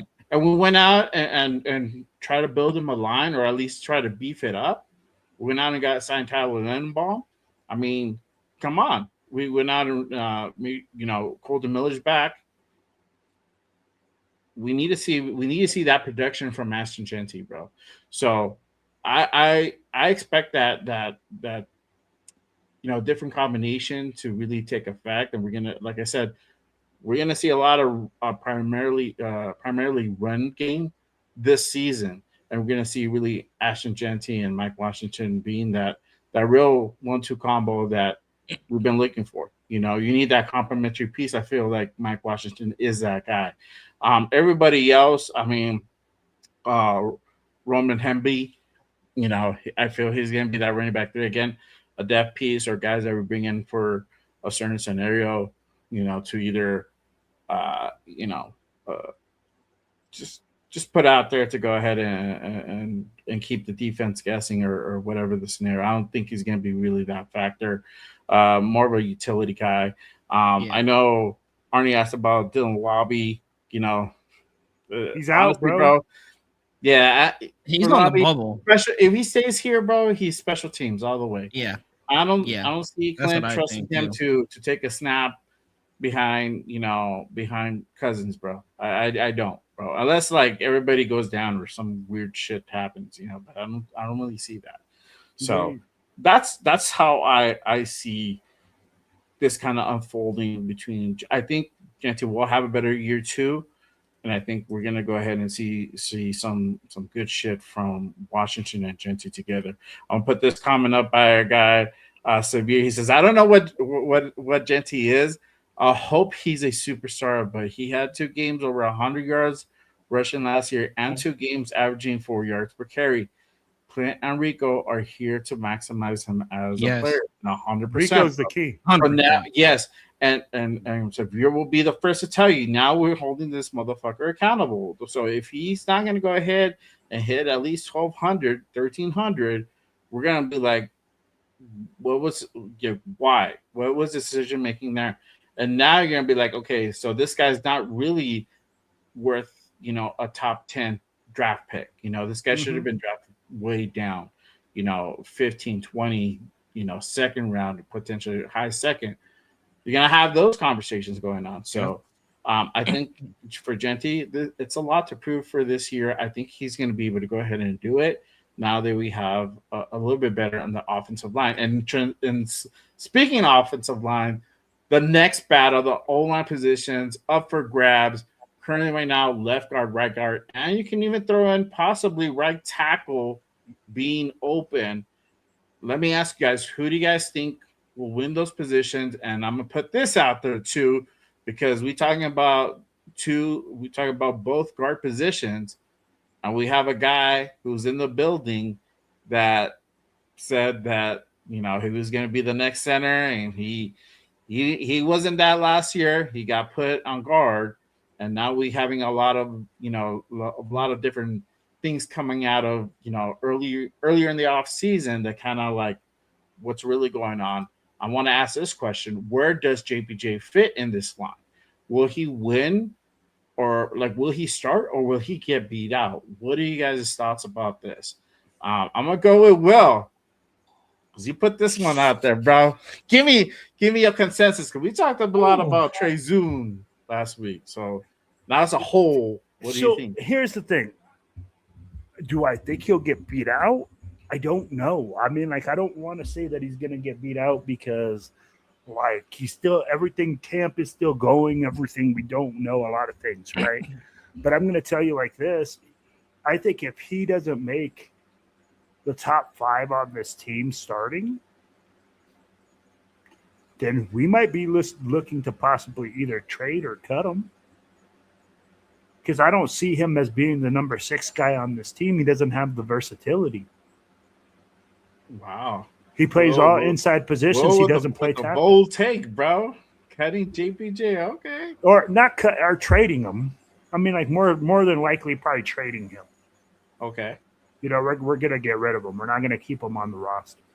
Okay. Because if you see it, that is a big thing, dog. Like meaning, like that's it. You just spent. If he doesn't start, but there's no ties. There's no ties to the regime either. Yeah, there's no ties to the regime, but you're still giving up a second round. You essentially wasted a second round pick on him and getting back nothing. No, because you're trading him.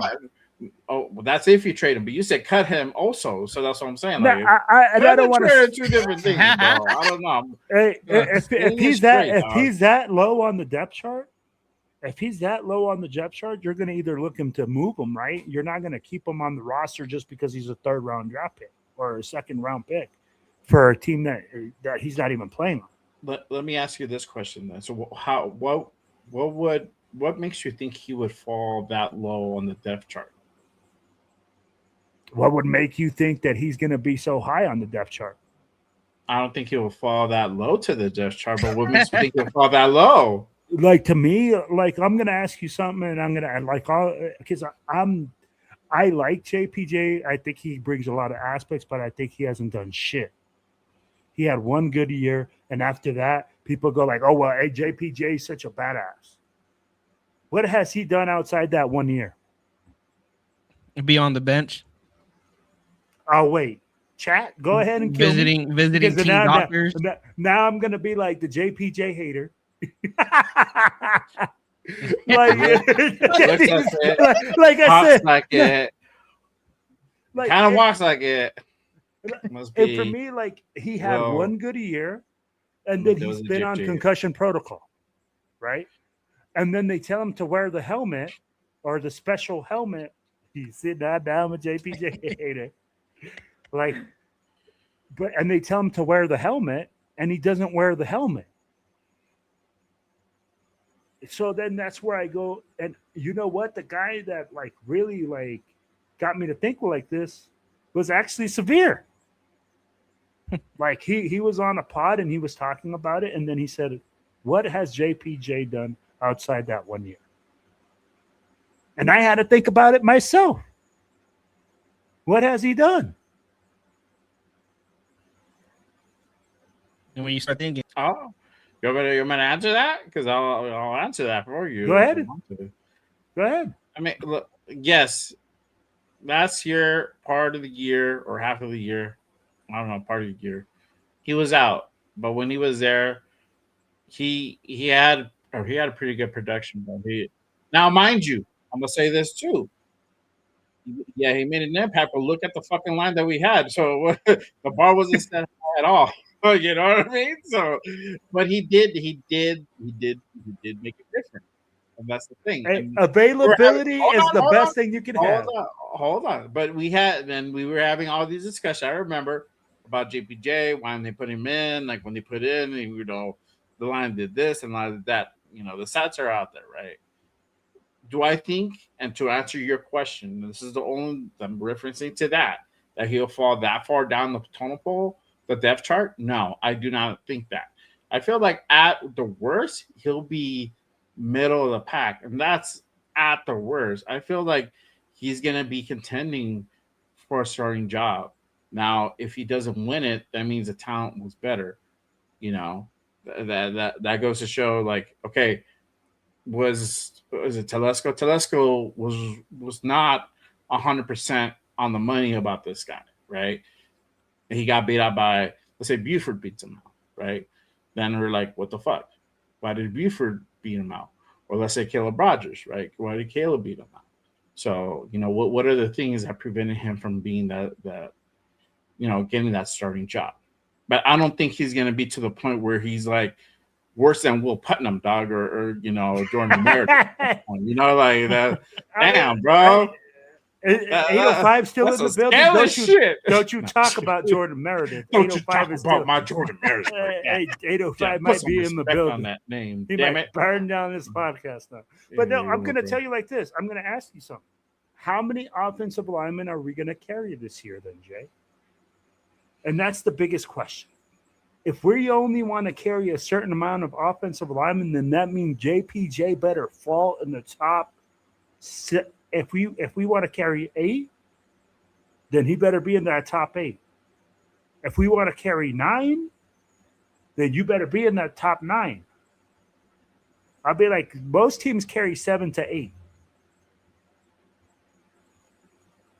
Some teams can carry 6. But I'll be like, so if you're talking about it, all right, let's talk about it. Colton Miller, 1. Tyler Lindenbaugh, center, already locked in. That's why you already have those already locked up, right? Let's talk about either they were already talking about in the newspapers or in the with all the freaking people that the journalists about how Glaze, you know, is gonna make that comeback at right tackle. Okay. Mm-hmm. So and JPJ doesn't play tackle. So then we go and we look at the guard position. Okay. He could either play right or left guard. We brought in Buford, who's going to have a higher understanding of the offense because he's already played in this offense. So you're not going to say that he's probably not going to start over Buford, right? Not at the very beginning. So that only leaves the right guard spot, right? So who else do we have at the right guard spot? You think Buford is going to start at left? Yeah, bro. I don't think you give Buford the facto, like, oh, he's just gonna start. No, bro. I mean, like at least game 1. I'm talking about game 1 preseason. I think it's gonna be a bar fight all the way up until like the all right. So let me ask you this: last couple of days of training. Where do you see JPJ fitting then? Do you see him fitting at the left or the right guard? Left. Wow. So he's left. So the left guard is the pulling guard.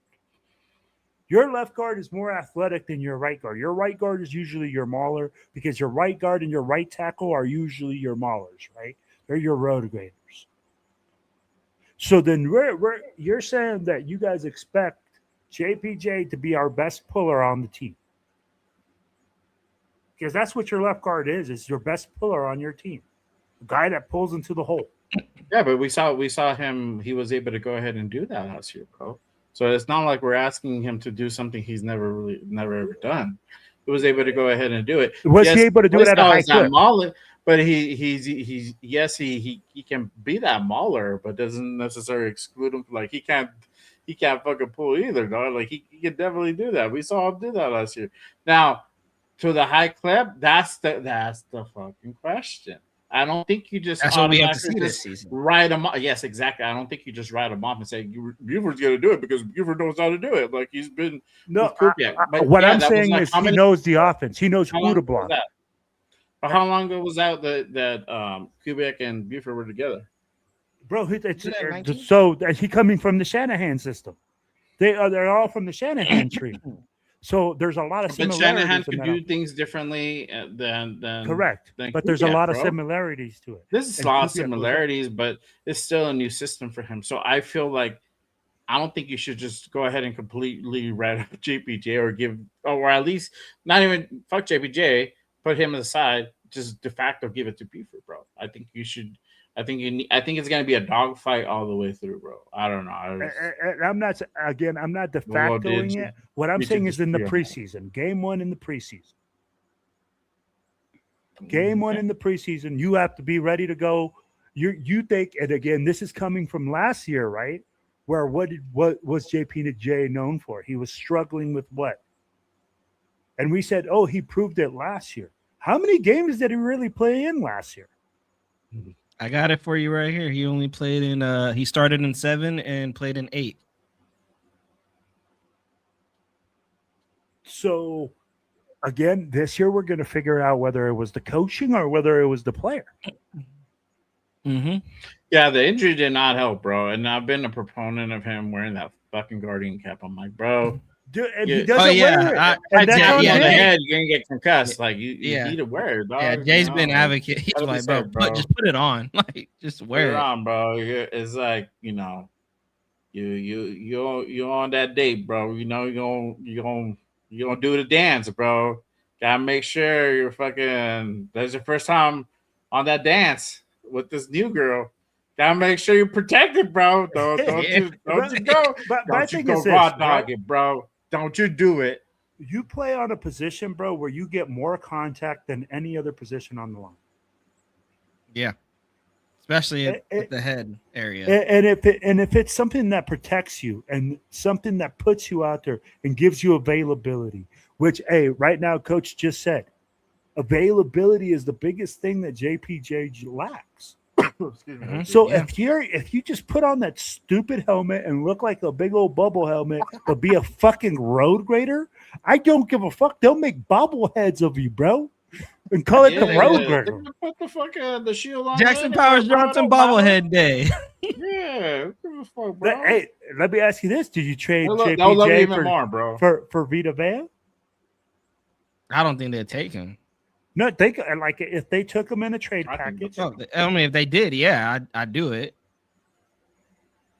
I wouldn't be mad at it. Not with the guys that we have. But he's a second round pick.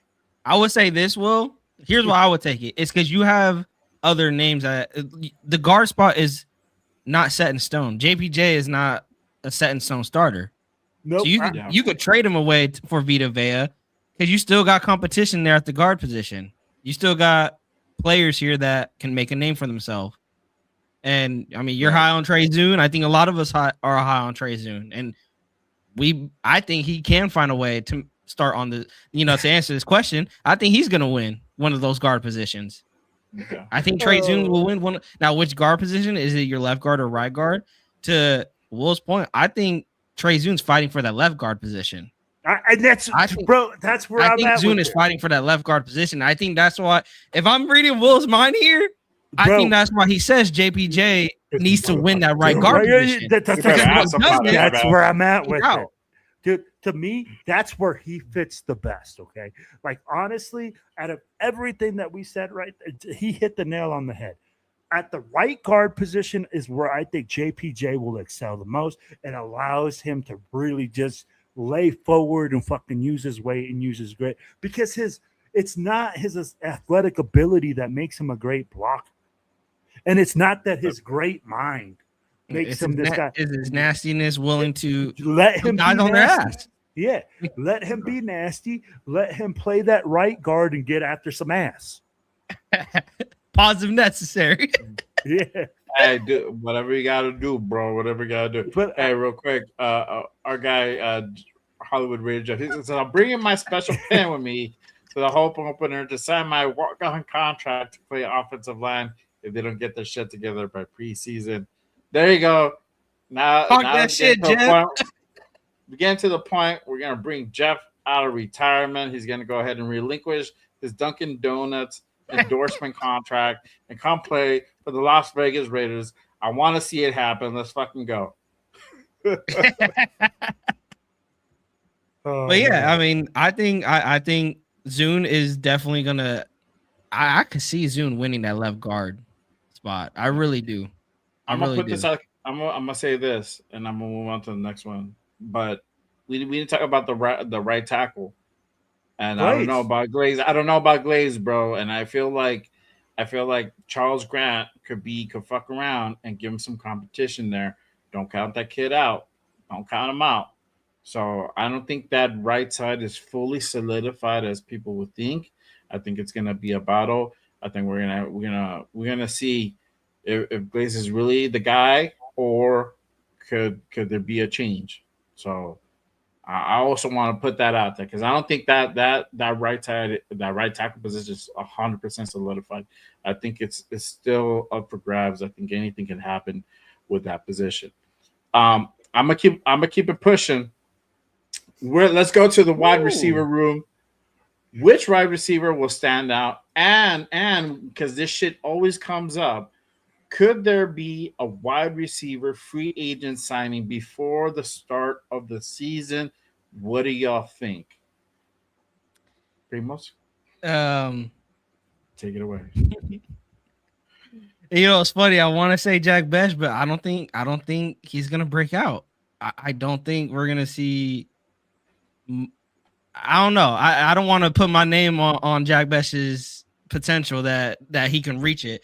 I'm gonna say Trey Tucker. Clint Kubiak has been singing his praises, and I think we got to see what Trey Tucker can bring. 4th year. I've been critical of Trey Tucker. He hasn't shown me anything personally on why I think people are high on him, but I think he needs to stand out. You're going into your 4th year, and I get it. You have a new coach, new coaching staff, new playbook, but he has improved. His stats have gotten better each year he's been here. His yards have gotten better. Now the touchdowns were low from last year, but you could put that on the quarterback that he had. And according to a lot of statistics out there, Trey Tucker had he was like open on a lot of his routes, and Geno just didn't throw it his way. So I'm expecting for Trey to take that next step and be that standout, and we're gonna see it because he has a quarterback now that can get him the football. Now, will there be a free agent signing? Yeah. I think there still could be a free agent signing, but this is more of a testament towards after Trey Tucker and Jalen Naylor, which wide receiver is going to step up? Is it going to be Jack Besh? Is it going to be Dante Thornton Jr.? Yeah. Is it going to be a Shedrick Jackson? They already cut Jonathan Brady. He's already out. You got, I think, EJ Williams, who's another UDFA there. Yeah. Like, who else is going to be that wide receiver 3? Who's going to step up and be that wide receiver 3? And that's why, for me, Jack Besh has that pressure to – we're talking about, can JPJ win one of those starting spots? Can Jack Besh find a way onto the football field as a wide receiver 3? And let me ask you guys this. Do you want a second-round pick as your wide receiver 3? He should be your wide receiver 2. Maybe your wide receiver 1. But I haven't seen anything from Jack Besh last year. Again, he's going into a second year. So the pressure is on him. But if he cannot make any splashes in preseason and training camp, then I think we do see a free agent signing before the season starts, because you can't just roll. If anyone outside of Trey Tucker and Jalen Naylor cannot show you anything, whether that's great hands, great route running, good releases in the preseason, bro, just might as well go get you a Stephon Diggs or one of these veteran wide receivers. Yeah. Yeah. Well, what are your thoughts? Well, shit, hey, baby, hey, you guys didn't know, but I'm just getting stretched out right now. I'll be at camp tomorrow. Raider Will's fighting for that wide receiver 3 spot. Hey, I'm gonna be out there catching some heladas, and like catching some cold ones out there, fucking on the 50. No, honestly, man, who do I expect? And it could be a number of guys, because we have a lot of speed on this team, and honestly, I think it's going to be the kid that we brought out of Minnesota, Naylor. I think that he's going to develop into something, and I think they're going to use him in the slot. Now, I know that Bowers is also used in the slot, but they're going to have different packages, right? And I think they're going to use him with that like widthwise speed. And that Trey Tucker can also have a freaking great season that way. But it all depends on who makes catches and who has drops. Yeah. You know, so at the end of the day, I'll go with the kid from Minnesota just to say, hey, something a little bit different, because I don't see Jack Besh coming in here and going like, all of a sudden, fucking this kid's making separation. I'll be like, they're talking about it already at training camp that he couldn't make separation. That, oh, we can't wait to see him with his pads on. He can block. We about to sign Severe up. Look at that, man. He's 6'4", 218. There you go. Hey, and I'm sure he can block too. I'll be like, hey, he could put some pads on Severe right now. Go get him a helmet, man. Bro. Go get him a helmet. We get Jack Besh out there to block. Camp, bro. We sneak in Severe to block. Yeah. You know, we'll give you that 6'9" jersey, brother. Nobody knows. Who's number 69 out there? I don't know. Not on this one. He's not on the fucking. He's on a clipboard. I don't know. Hey, but that receiver sure can't block. That's why I want him on my team. Give that man a contract. and that's why I don't want to hear about Jack Besh being able to block. I want to hear about him making separation, making tough catches, doing all those things. Now, if he starts doing all those things in camp, then he'll make the team. But honestly, guys, like if you look at our roster at wide receiver, where is the hope? Dante Thornton, Cedric Jackson is probably the only guy that I see on there that isn't like a top flight name that I go like, hey man, I hope that guy makes it. And it's not just because his name is like, or he's related to Bo Jackson. I can give two fucks about that. Oh, he came into the game and caught a touchdown. Like, and I was like, whoa, this kid has more touchdowns than Jack Besh. There you go. That's all that needs to be said. So, like that's insane. More touchdowns than Jack Besh. That's crazy. I'm with Coach too. I mean, like Malik Benson. I mean, like, and we're talking. And the crazy thing is, guys, in the receiver room, we're talking about guys that are picked in the 6th round. Mm-hmm. There's no top flight name. So you want to talk about a dogfight? That's a dogfight, bro. I think Naylor will be the guy that kind of that stands out. To be honest with you, I think just being under Justin Jefferson in that Glenn Kubiak system, I think he's gonna go ahead and do some stuff. You know, fucking Severe. Bro. It's a scary water. There you go, bro. That's like it's a scary like it's like when you break it down, it's a scary room going into camp. Yeah. And it is surprising like that they haven't signed a veteran wide receiver. But like I said, I think bro, I honestly don't. I don't see them going out and getting like a Stephon Diggs or anything like that sort, bro.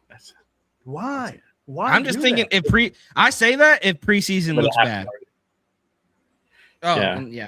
It would have happened by now. I mean, you know, they've been floating out there forever and a day now. We're starting training camp, and they would take a cheap deal. Yeah, bro. I don't need none of that bullshit drama that those fucking guys bring. Okay, all these guys are high diva wide receivers. Unless you're bringing in a DeAndre Hopkins, a guy that's humble, I don't want to hear shit about that. Because with the young fucking quarterback, he's going to demand the football. It's going to make him look towards that guy and force the football in one direction. I want this kid to read the whole fucking field. If he doesn't have anybody that's a stud, he's going to freaking read his one option, which is Brock Bowers, and everybody else, the rest of the field. If you bring in a fucking Stephon Diggs with him and his fucking WAP and all this other shit that he has coming with him, I'm being like, bro, I don't want to hear none of that shit. He bringing Cardi B to Allegiant. Bro, you don't want none of that. Yeah. I don't want to hear about Tyreek Hill and his 15 baby mamas coming after us. They're gonna set up a daycare next to headquarters, bro. Bro, they're gonna turn the jail into a daycare. Gonna build one just for him. Justin, now on sale, you could get a Las Vegas Raiders baby crib at Raider. That's something we can address in the first round next year, bro. If it becomes such a big issue, address it in the first round next year. They'll give Diggs his charge already, bro. I would just get this out of the way, bro. Let me flip. Let me flip it to this side. Let's go ahead and go to the other side of the football. Let's go to the defensive side. Let's talk about this. The battles in the secondary. We've got the corner now, nickel, and free safety. Sorry, I meant to put free FS, but free safety. What are you guys looking towards that? And then also, I'm gonna hit you guys off with this one as well. What should we expect from this linebacker room as well? We talked about, we briefly talked about last week, Quiddy Payne, Nakobe Dean, just those guys, being out there. But other than that, it's a little thin. It's a little thin. Mm-hmm. So, what should we expect from these linebackers this season? Well, I'll hit you back up. I'll go back to you, my boy. All right, man. So you said battles in secondary. With the battles in the secondary, man, what I expect is for Traydon Stooks to push Terrion Johnson in the nickel spot. You'll have Stokes outside at one corner, and then the other corner position is wide open. You got Gerard McCoy if Gerard McCoy is ready to go. You got Porter. You got so many other guys that are fighting. Yeah, you got Ezekiel Masses. You got so many guys fighting for that second corner spot second corner spot's really going to be interesting. At free safety, or at strong safety, you'll have Jeremy Chin. The other spot that's going to be interesting is going to be the free safety spot. Is it going to be Isaiah Palumau? Or is it going to be somebody else, another young guy that comes and takes it, right? That's kind of the interesting spots. I'll be like, if Terrion Johnson gets pushed out of that nickel spot, I don't see him making this roster. Okay, because he's already older. He's just got signed. But if you got just pushed out by a rookie, where am I going to put you? Unless they put him outside at corner. That would be the only other way, and I don't know how comfortable he is outside. The linebacker room might be thin. But from the starters, you're going to see a big upgrade. And people are talking about us being in a 3-4. Guys, we're going to see a mixture. And I'm going to tell you, you're going to see a lot more 4-3 base than 3-4. We just don't have the personnel for a 3-4 front. Yeah. So at the end of the day, as of right now. Yeah. Well, and that's where we're at, right? So that's why I'm saying, I'm like, we're talking as of right now. So at the end of the day, I'm like, bro, I think you're going to see massive amounts of improvement, but you're also going to see a lot of mistakes because we're youthful. Okay. Stokes, we know he can cover.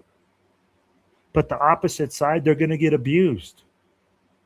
And they're going to make mistakes. Yeah. They're going to get tested.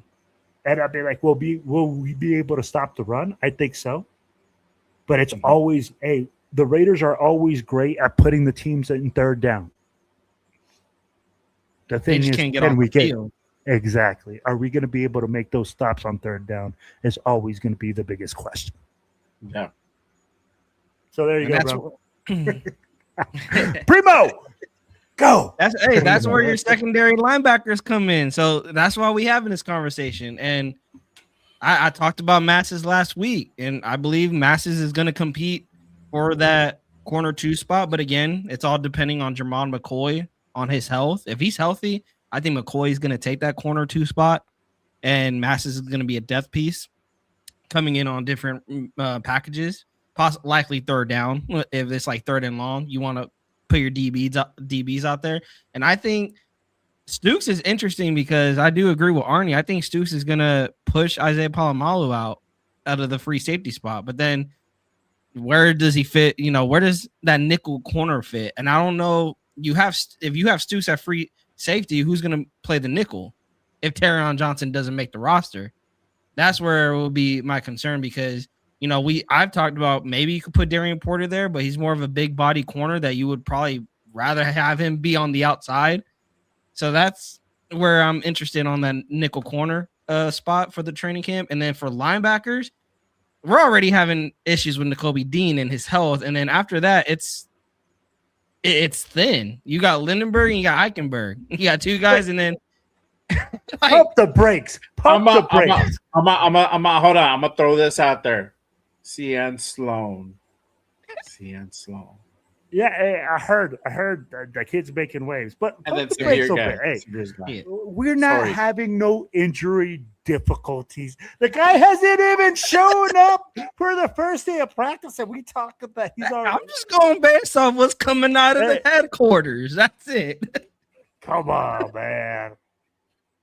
But Come hey, on. no. What should I expect from the linebacker? If we're okay, let me say this: if Dean comes in and he's healthy, then I'm expecting we're gonna have a better play from our linebackers. We're not gonna have like the Devin White's giving half effort, but also we know how Robbie Leonard wants to play. He wants to play aggressive. He made that very clear. So we're gonna expect Quay Walker and Nakobe Dean to not only cover the back end, but they're gonna come on blitz packages, which they can stop the run, or they can, they're gonna apply pressure on the quarterback, and that can open it up for the defensive line. So I am expecting improvement from the linebackers, but my watch is the coverage still, because I don't know if it was Quay Walker and it was Packers fans saying he struggles in coverage, and he struggled last year in coverage with the Packers. So I am going to be watching how Quay and Nakobe both how they are in coverage, but I do believe that they are going to be an improvement from last year from the linebackers that we've had. Yeah, for sure. Real quick, again, appreciate everyone pulling up and rocking with us on this Monday night. Yeah. Salute to everybody in the building. We got over 70 in the building. Shout out to everybody on X. If you guys are on X, make sure you guys go ahead and click that link that's in the chat. Come on over to YouTube. Be a part of the chat, y'all. Appreciate you guys. Make sure you guys hit the likes and subscribe to all the channels here. If you're not subscribed already, salute to everybody in the building. All right. For me, honestly, I'm very interested to see what's going to happen at the corner. We know we have Stooks. If they give the all go ahead to Jermon McCoy, bro, we're gonna be pretty fucking good at that corner on the outside, bro, for sure. The nickel between, I think it's gonna be a 3-way fight between the Johnsons, and you're gonna throw in Stooks in there. I said it the last week. I think that anything can happen there, but I feel like they might put Stooks kind of in a dual role where you might see him sometimes in the nickel, but you probably see him most of the time on that free safety. I feel that he's probably gonna beat Isaiah Paul-Mount, and I like Isaiah Paul-Mount. He's a USC guy. I love that dude, but he didn't. I know he played it outside of his normal position. He didn't have a great year. But I think just looking at it kind of from the outside and basing on the year prior, I feel Stooks and him are going to battle it out. And I think Stooks might have the edge. If we drafted this dude high in the second round, that says something. If you looked at his tape, it's very impressive. But can that correlate in the NFL at this level during preseason, during training camp? That's the thing we're going to find out. So, but I think it's going to be a battle there, and you never know. Stooks might get the better of that matchup. So that's kind of how I'm. Chen, he's staying put where he's at. I don't think there's going to be anything there. But out of just the secondary, I feel that's kind of how it's going to go ahead and shape up. The linebacker room, if we can go ahead and get Dean in there with Quay, bro, there's going to be some. They're going to be some smash mouth fucking football. And we're going to go ahead and get some good coverage in that middle, something that we've needed for a while now, right? But the thing that concerns me is that after that, they ain't much. So can Sloan really develop and be that guy? And can we see more of an improvement out of the Birds? Either Cody Lindenberg or Tommy Eichenberg, one of those two guys. And then, again, the two rookies, Sloan and then Sori is the other one. I feel like they have a good shot to be able to go ahead and make the roster just because of where we're at with the linebacker room.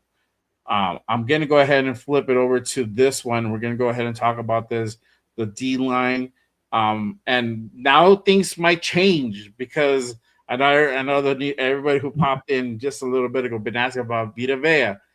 Now things might change because we don't know, watch fucking 2 days from now. Vita Vita Vea to the Raiders. It's happened. Like that shit could happen. I don't It know. could. Right? So, but who for right now at this moment in time, he's not here. But who will play the nose? Who's going to start the opposite of Max? And I'm going to throw this one at y'all. How much of an impact will for the new Quiddy Pay that we just went out and got? How much of an impact will he be? All right. Well, who wants to take the lead on this one? Primos, you top first. So no, because I'm thinking, I'm like, man, at the nose, I want to say Adam Butler just because he's the veteran, in the group. A lot of guys like, you got Tonka Hemingway and JJ Pegues going into year 2. I think your safe bet is going to be an Adam Butler at nose tackle. On the opposite side, it's got to be, I want to say Malcolm Kuntz is going to be on the opposite side of Max. But I think given the contract that we paid Quiddy Pay 3 years, $48 million, you got to have a big impact from Quiddy Pay. Now, what does that look like? He had back-to-back seasons with 8 sacks, and then I believe he had 5 last year, if I'm not mistaken. So is he going to take that next leap? I don't know. I haven't seen a lot of things out of Pay when he was with Indy, especially last year going on a decline, and they had a pretty good, defense. They had a pretty good team around him. I could see Kuntz possibly getting more reps on the opposite side of Max over Pay. And I'm expecting a big year out of Malcolm Kuntz. So I would say who's going to start on the opposite of Max? You know what? I'm going to say it's a hot take. Malcolm Kuntz is going to be starting on the opposite side of Max. And Adam Butler will be our nose tackle. Am I happy about him starting at the nose tackle? I know 805 probably they hate me on that because I'm not happy about it just because he's not your true nose. But hey, I'm going to trust 805, and he said that he played some good nose tackle with the New England Patriots, and I'm hoping he can do that this upcoming season. Yeah. Will.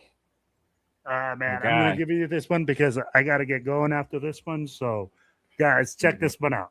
At nose tackle, you're going to see Adam Butler do a rotation with Tonka Hemingway, with Lalau. You're going to see those guys do a rotation for right now, right? We're talking about the guys that we have in-house. You'll see JJ Pegues. You'll see all those 2 guys because we're going to run a 4-3, 4-2-5, 3-4 scheme. It's going to be a hybrid scheme because, again, we don't have the personnel to run a straight 3-4. We just don't have that zero technique D tackle. Yeah. So then you'll see 2 D tackles opposite side of them. You're either, for me, it's going to be Quiddy or Pay. Yeah, Quiddy Pay. Yeah. Quiddy Pay is going to have a big season. Why? Because he's a run-stopping defensive end. If you look at it, when you play opposite side guys, you usually try to have one that's more pass rush, one that stops the run more. And in my opinion, you're going to see Malcolm Kuntz more used as a linebacker. Okay. In the 3-4 scheme, you're going to see him be that outside linebacker. You're not going to see him be a defensive end. So that's why, to me, Pay is going to have more of an impact playing opposite side, as in saying the opposite side defensive end. Mm-hmm. But all right, guys, I gotta. I was gonna hit you with this one. Give me real quick. I think. Who do you think is gonna be the standout on defense? And all the whole camp. Standout of the camp. Ooh. Boom. Hold on, wait. Let me do the sound effects. Oh man, I missed it. Damn. Okay. It is going to be a shocker because it's going to come out of the wide receiver room. People are going to be talking about Trey Tucker having a great preseason, that he looks sharp out there, that he's making great cuts, that he's running great routes, just like last year. You're going to hear of the name of one of the offensive linemen. I don't know who it is. But whoever solidifies that left tackle spot, I think you'll probably hear Trey Zune's name come out as being the outstanding rookie coming out of camp. You love your Trey Zune, don't you? Love my war daddies, baby. But hey, your man, war hey, I daddies. appreciate you guys, man. I got to get out of here, guys. Hey, you know what, guys? Please make sure you guys like, share, subscribe. Make sure you hit up my boy Jay Raider and Raider Primos and finish the show with them. Hey, I got to get up out of here, though, fellas. I appreciate y'all, man. Hey, No problem. man, I appreciate you. Make Yes. sure you guys go ahead and pull up and tap into my guy, Silver and Black Radio podcast. Make sure you guys go ahead and give him a subscribe if you're not subscribed already. So, hey, I will see ya next week. See you, Or not Raider sooner. Will. There you go. All right, let me go ahead and hit you up with this one. And this is something probably that I don't know how many people maybe may or may have not been kind of thinking about, because we're so caught up in the player aspect and what we're looking to go ahead and see from them. But nobody has really thought about this question and really, as far as we have first time rookies this season. How are they going to perform, right? Because again, caught up with Fernando, Kirk Cousins, all the rookies that we just went out and grabbed, all the free agents that we went out and grabbed. But nobody, it's so easy to forget about the coaches on kind of Yes. it's literally Robbie Leonard's first stint as the defensive coordinator. Don't forget also Andrew Janoko. Andrew Janoko is also a first-time offensive coordinator, and then the boss man Clint Kubiak. This is his first stint as an actual head coach. It's a big step up from being able to go ahead and just focus on your offense and focus on your side of the ball and just worry about that, not having to worry about the whole grand scheme of the whole team, or worrying on the opposite side of the ball. Now you're the guy. You're the one who's making decisions. Though again, you might be entrusting your defensive coordinator, who's also a rookie himself. How much is that going to play a factor? Is that going to go ahead and impede some of its decision making? We saw some of that last year with old man Pete and some of the decisions he took, right? Bringing in his boys, Pete and Brandon, right? We saw how that turned out. Awful, right? So how much of an impact is this going to be for them? How do you think they're going to go ahead and perform this season? I mean, we know offensively Clinton is good, but now running the show, how do you feel that's going to go ahead and kind of transpire? And that's what I want to see. I want to see how does he manage. Time management is my biggest one. We struggled with game management, whether when to use our timeouts, when to throw the challenge flag. We struggled it with AP and old man Pete too, which was crazy because Pete, you've been here before. AP, you kind of were like, okay, he's learning on the fly. That's what I want to see out of Clint Kubiak. Like you said, Jay, we know what he's going to bring to the offensive side of football. He's one of the best offense coordinators last year. He was basically last year's Ben Johnson, essentially. Mm-hmm. And so what do I want to see this year? When are you going to call a challenge flag? When are you going to call a timeout? I want to see how does he manage the game, not just from the offense, but from the defense. When the defense is, whether they're getting shredded, they're allowing the team to go up and down the field. When do you need to call that timeout and be like, Rob Leonard, I need to pull you aside? Mm-hmm. What's going on? Because you are running the entire show. This is like you said, Jay, you're not just in charge of the offense. You're in charge of the entire team now. You have to know what is going on the defensive side of football, not just on the offense. And then going over to Rob Leonard, you are calling an entire defense. You are not in charge of just the defensive line. He said we want to play aggressive football on the defensive side. And I'm excited for that because I want to see a defense to attack the football, create more turnovers. But I also seen that an aggressive defense can also bite you in the ass if you don't know what you're doing out there. Yeah. So that's what kind of scares me also, because if Rob Leonard's just, attack, if opposing offenses and offensive coordinators know you want to be aggressive and you're going to bring the blitz, if you don't have a corner on the outside that can lock down, i.e. Jermom McCoy or whoever's going to win that corner too, or we are high on Eric Stokes. But it is Rob Leonard's job to put these guys in position to make plays. If you are not putting these guys in position to make plays and you're just calling all out blitz, like what was it, Greg Williams did in 2020 against us, Right. calling out a blitz and basically blowing games away. And I'm gonna look at Rob Leonard like you just weren't ready. But Spytech seen something in you, Clint seen something in you that they made the decision to promote you to DC. So all I can do is I'm trusting Clint, but you could then hold Clint accountable for that as well. If Rob Leonard doesn't work out, that's a Clint Kubiak decision. He was accountable for that this offseason. He said, I made that decision. I wasn't pressured to make it. I had an interview with Robbie Leonard, and I like what he wanted to do on the defense side of the football. So I decided to promote him to defense coordinator. If that doesn't work out, Clint, are you ready to be a head coach? Yeah. Were you ready to be a head coach? And then for Andrew Janocko, I don't know, because I know when it comes to the offensive coordinator spot, that's where it's a little bit iffy for me, because I know Clint's going to be the one calling all the shots. Now, I would not be surprised if we see maybe Andrew Janocko calling some plays in preseason. I know a lot of offensive-minded head coaches do that, where they give the playbook to their offensive or the play calling to their offensive coordinator in preseason. So I would love to see Andrew Janocko call plays in preseason and see how he works the offense. You know, God forbid anything happens to Clint Kubiak in the regular season, Andrew Janocko is likely going to be the guy calling plays. He's the next man up. So you want to see how does he handle calling plays, because I guarantee his play calling style and Clint Kubiak's play calling style totally different. Of course, it's going to be the same playbook, but they're going to call plays different depending on the situation that we are given. So it is definitely, there's a lot of questions that go into this season when it comes to these coaches. And I believe that goes into the reason why we said, oh, this is like a 5-win team, or this, we're not expecting playoffs, is because there's a lot of first timers, not just the players, like you said, it's the coaches too. Are they coming in with a lot of hype? Yes, but that was what they did as coordinators. We've seen this many, many times where you're just not fit to be a head coach.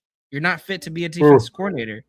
I hate to bring this up, and I feel like it's taboo, bro. McDummy was a prime example of that, bro. He's just a great offensive coordinator. Yeah. That's what he is, bro, and that's what he just ever will be. That's just the fact of it, you know. So with Clint Kubiak, and then also too, like I heard also that, you know, he doesn't have that bubbly personality. He's not that outgoing guy, that, you know, charismatic guy. That's not who he is, right? And that's fine for us. You know, we don't, you know, that doesn't matter for the fan base, for the press. Yeah. But for the players, that's where it is important. Like how are you gonna relate to the players? So I've also heard he's had great relationships with the players. So maybe it's just the fact that he just sucks doing media shit and just sucks for the camera and microphone. That's I'll take that all day, bro. He's all ball. They said it. He's all ball, bro. Yeah. So long as you can, like, you know, you're getting in tune with your players, with your guys in the building, with your coaches. That's also very important. We saw that last year too.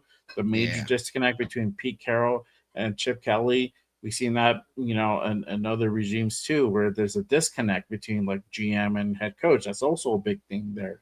So all that takes, you know, for me, I feel all that is a factor on how this season could potentially pan out. And yes, I made that specific point to somebody in a comment from like one of the shorts that we posted the other day in regards to that, like, you know, me saying I don't feel that we're going to get 6 wins. Well, I feel that 4 wins is getting 4 wins this season is, to me, is an improvement. A success, right? Or because we're building off something with so many variables, that you have a new offensive coordinator, new defensive coordinator, you know, a new head coach. You got 2 new quarterbacks, even though one quarterback is very familiar with the system. Yes, he's a vet, but still, you got to play with other guys that don't know the system, that don't know your timing. You don't know their timing. That's also, it plays a factor as well. So a lot of stuff going on that everything, it could just fall apart, or it could just go ahead and gel and and work out, and we can have a good productive season. So all Yeah. that takes effect. I mean, I'm excited to see Robin Leonard, take his place and run the reins on the defensive side of the ball for Yeah. sure. I'm very excited to see what Andrew Janoko, and I feel that he's going to be an integral part of this offense. And I feel like he's going to be calling not as much plays as people might think. He's not going to be calling every single play, but Clint's going to have to go ahead and turn to him to go ahead and execute certain things because he's going to be concentrated on the overall picture. And again, this is kind of going back to the days with AP, like the game management, all those little things plays a factor. When do you challenge? When do you call your timeouts? It's so important. Just how do you manage your game? When right? do you go for a field goal or do you go for it on 4th down? Exactly. Those things matter. So, and that's 100% on the head coach. You can't go to Janoko and be like, you fucked up on that one, bro. Like, what were you thinking? Like, that's all you, bro. Like, you got the ball now. Like, you're the guy. So, I'm interested. The difference is, and I didn't want to make the comparison to AP, but the thing with AP never really had a big coaching gig. I think that was his first time in the NFL. Clint Kubiak has already had a pretty good career in the NFL. With the last 3 seasons being an offensive coordinator and now getting up to this. Well, he just won the Super Bowl, so I mean, I think if it wasn't us, whoever was holding, if we were not holding the first overall pick, is worth the job, bro. He was going somewhere else. Yeah, exactly. So, I feel that in itself is more than enough credential to know, like, hey, this guy at least has some competency to be able to hold this position. Before it was like a whole other thing. We could get into a whole different other show just of that. But yeah, I feel that it's gonna be we're gonna look at this closely. I feel that I think Clint will do a really good job, bro. But those are the little things I feel that maybe everybody should kind of keep an eye out for on the game management part. And I know it feels like it's so minuscule, like it doesn't really matter, but it really does matter because we've seen games won and lost because of a mistake. Like, hey, you should have called timeout when you kept pressing the ball. Jay, we could go to our 2016 season. Like, Jack Del Rio, the decision making that he made. I mean, don't get me wrong, a lot of it was risky, but a lot of those wins came out his risky judgment and his risky takes. And again, that's 100% on. That was 100% on Del Rio. That's why a lot of people were saying, "Oh, Del Rio got balls of steel," because he would take so many risks. But again, it could either work for you or it could work against you, and that's what Kubiak is going to be dealing with this upcoming season. Yeah, for sure. Shout out to Mike 805. He said, I think Mike McCoy is going to play a big role on the time management side and situational decisions during the game. Should allow Kubiak to focus on calling plays, but rely on McCoy for information. And you have McCoy for that, and that's all good. But eventually, I would like to see Clint also take charge of that as well. My biggest the thing with that, and he has a great supporting cast. That's great. But also too, we've had that where does decision making? Too many chefs in the kitchen. Exactly. Who's going to be really calling the shots at that point? We saw that happen with AP with I forgot what's his name. What was it? Marvin Lewis, right? Oh yeah, Marvin Lewis. Yeah, and it was like, who the fuck is calling the shots? And then is it Tom Coughlin? Is it Marvin Lewis? Is it AP? What do I feel? Who is it? But I feel Clint is more green than AP. No, I feel Clint has the upper hand because he has a good amount of time in the NFL and has led offenses. I feel like he has a good grasp of bro, you know how to manage your timeouts and manage your game clock and be able to go ahead and really control the speed of the game. If you need to pick up tempo, if you need to go ahead and slow it down because you're trying to burn clock because you got a 3-point lead or you're up by a touchdown, whatever, you got 6 minutes to go. I feel like he has that grasp in his mind. So I don't know. That's the only concern with you get assistant coach. We haven't seen that. Who's a part of him. vet. Yeah, we have a vet assistant coach with a rookie head coach. Is like, I don't know. Sometimes they don't work out too well, but hopefully I'm wrong, bro. Shout out to Severe. It's a good The comment, concern good with how comment. Robert Leonard is coaching that is that we may get more turnovers, but we also give up more big plays because we're going to be Yes. extra aggressive on defense. And yes, Yes. that's also a concern That's the because concern. you got to find that balance, bro. You got to playing that Yes. that to the dance, bro. Is finding that balance where you're aggressive, but you're also Can be protecting too yourself. aggressive, and that's what I want to see from Rob Leonard, and that's what I was trying to make that point. Great comment by Severe. Is I don't want him to be too like. When do you know when to slow the aggression down? Because that's the thing. You don't want to be, because if you're getting turnovers, okay, maybe it's okay, but if you're not getting turnovers and you're getting beat, now we got a problem. Now you got to find that balance, and you got to try to tone down that aggression. Now, do you know how to find that balance and not just get overly conservative? And it's like, okay, now we're just gonna play all back and just give up first downs, give up 6-yard catches, 10-yard catches. That's what I want to see out of Rob Leonard. Is can you, like you said, Jay, can he find that balance? When to call it, to not be too conservative, but also not too overly aggressive. Yeah, for sure. But I think we'll wrap it up here, bro. Yeah. And we got we got more, but hey, Raider Will got to be here for that. I know, bro. I just, if he would have just went out, but he had to go. But yeah, man. Great show again. Appreciate everybody who's been tapping in and rocking with us. Fuck, we're almost been on 3 goddamn hours. I told you it was a lot to unpack today. It was. Christ, yes. And the Raiders and the NFL decided to add some more with the Vita Vea stuff. Yes, bro. I had less segments than what I initially had, and then we got into a whole thing. Yeah, it's crazy. I know. Shout out to Raider Des. I know you've been asking about him, bro. Yeah, Tassi's out. Don't know about it. Go back to the beginning of the show, and then you can catch our takes on that. It was actually pretty good. But again, appreciate you guys. Make sure you guys hit that like, hit the subscribe on the shows, on all 3 shows, on all 3 channels. If you're not subscribed, what are you waiting for? Head on over, hit those subscribe buttons on all the channels. It does really help to go ahead and support the show. It costs you guys nothing, but it really does help to go ahead and support the shows. Yes. Makes us very much more fire content to you guys. Let them know, what do you have going on this week? Go live again Wednesday, 5:00. Training camp is here, so definitely should have some things planned for Wednesday, possibly even planned for Friday. Now that football is back, veterans reporting tomorrow. I would have went live tomorrow, but I'm heading to the A's game with my dad. Red Sox are in town, so I gotta spend some time with my dad. So yeah, Wednesday, you guys will likely talk. Anything that comes out tomorrow, you guys will probably be recapping that on Wednesday.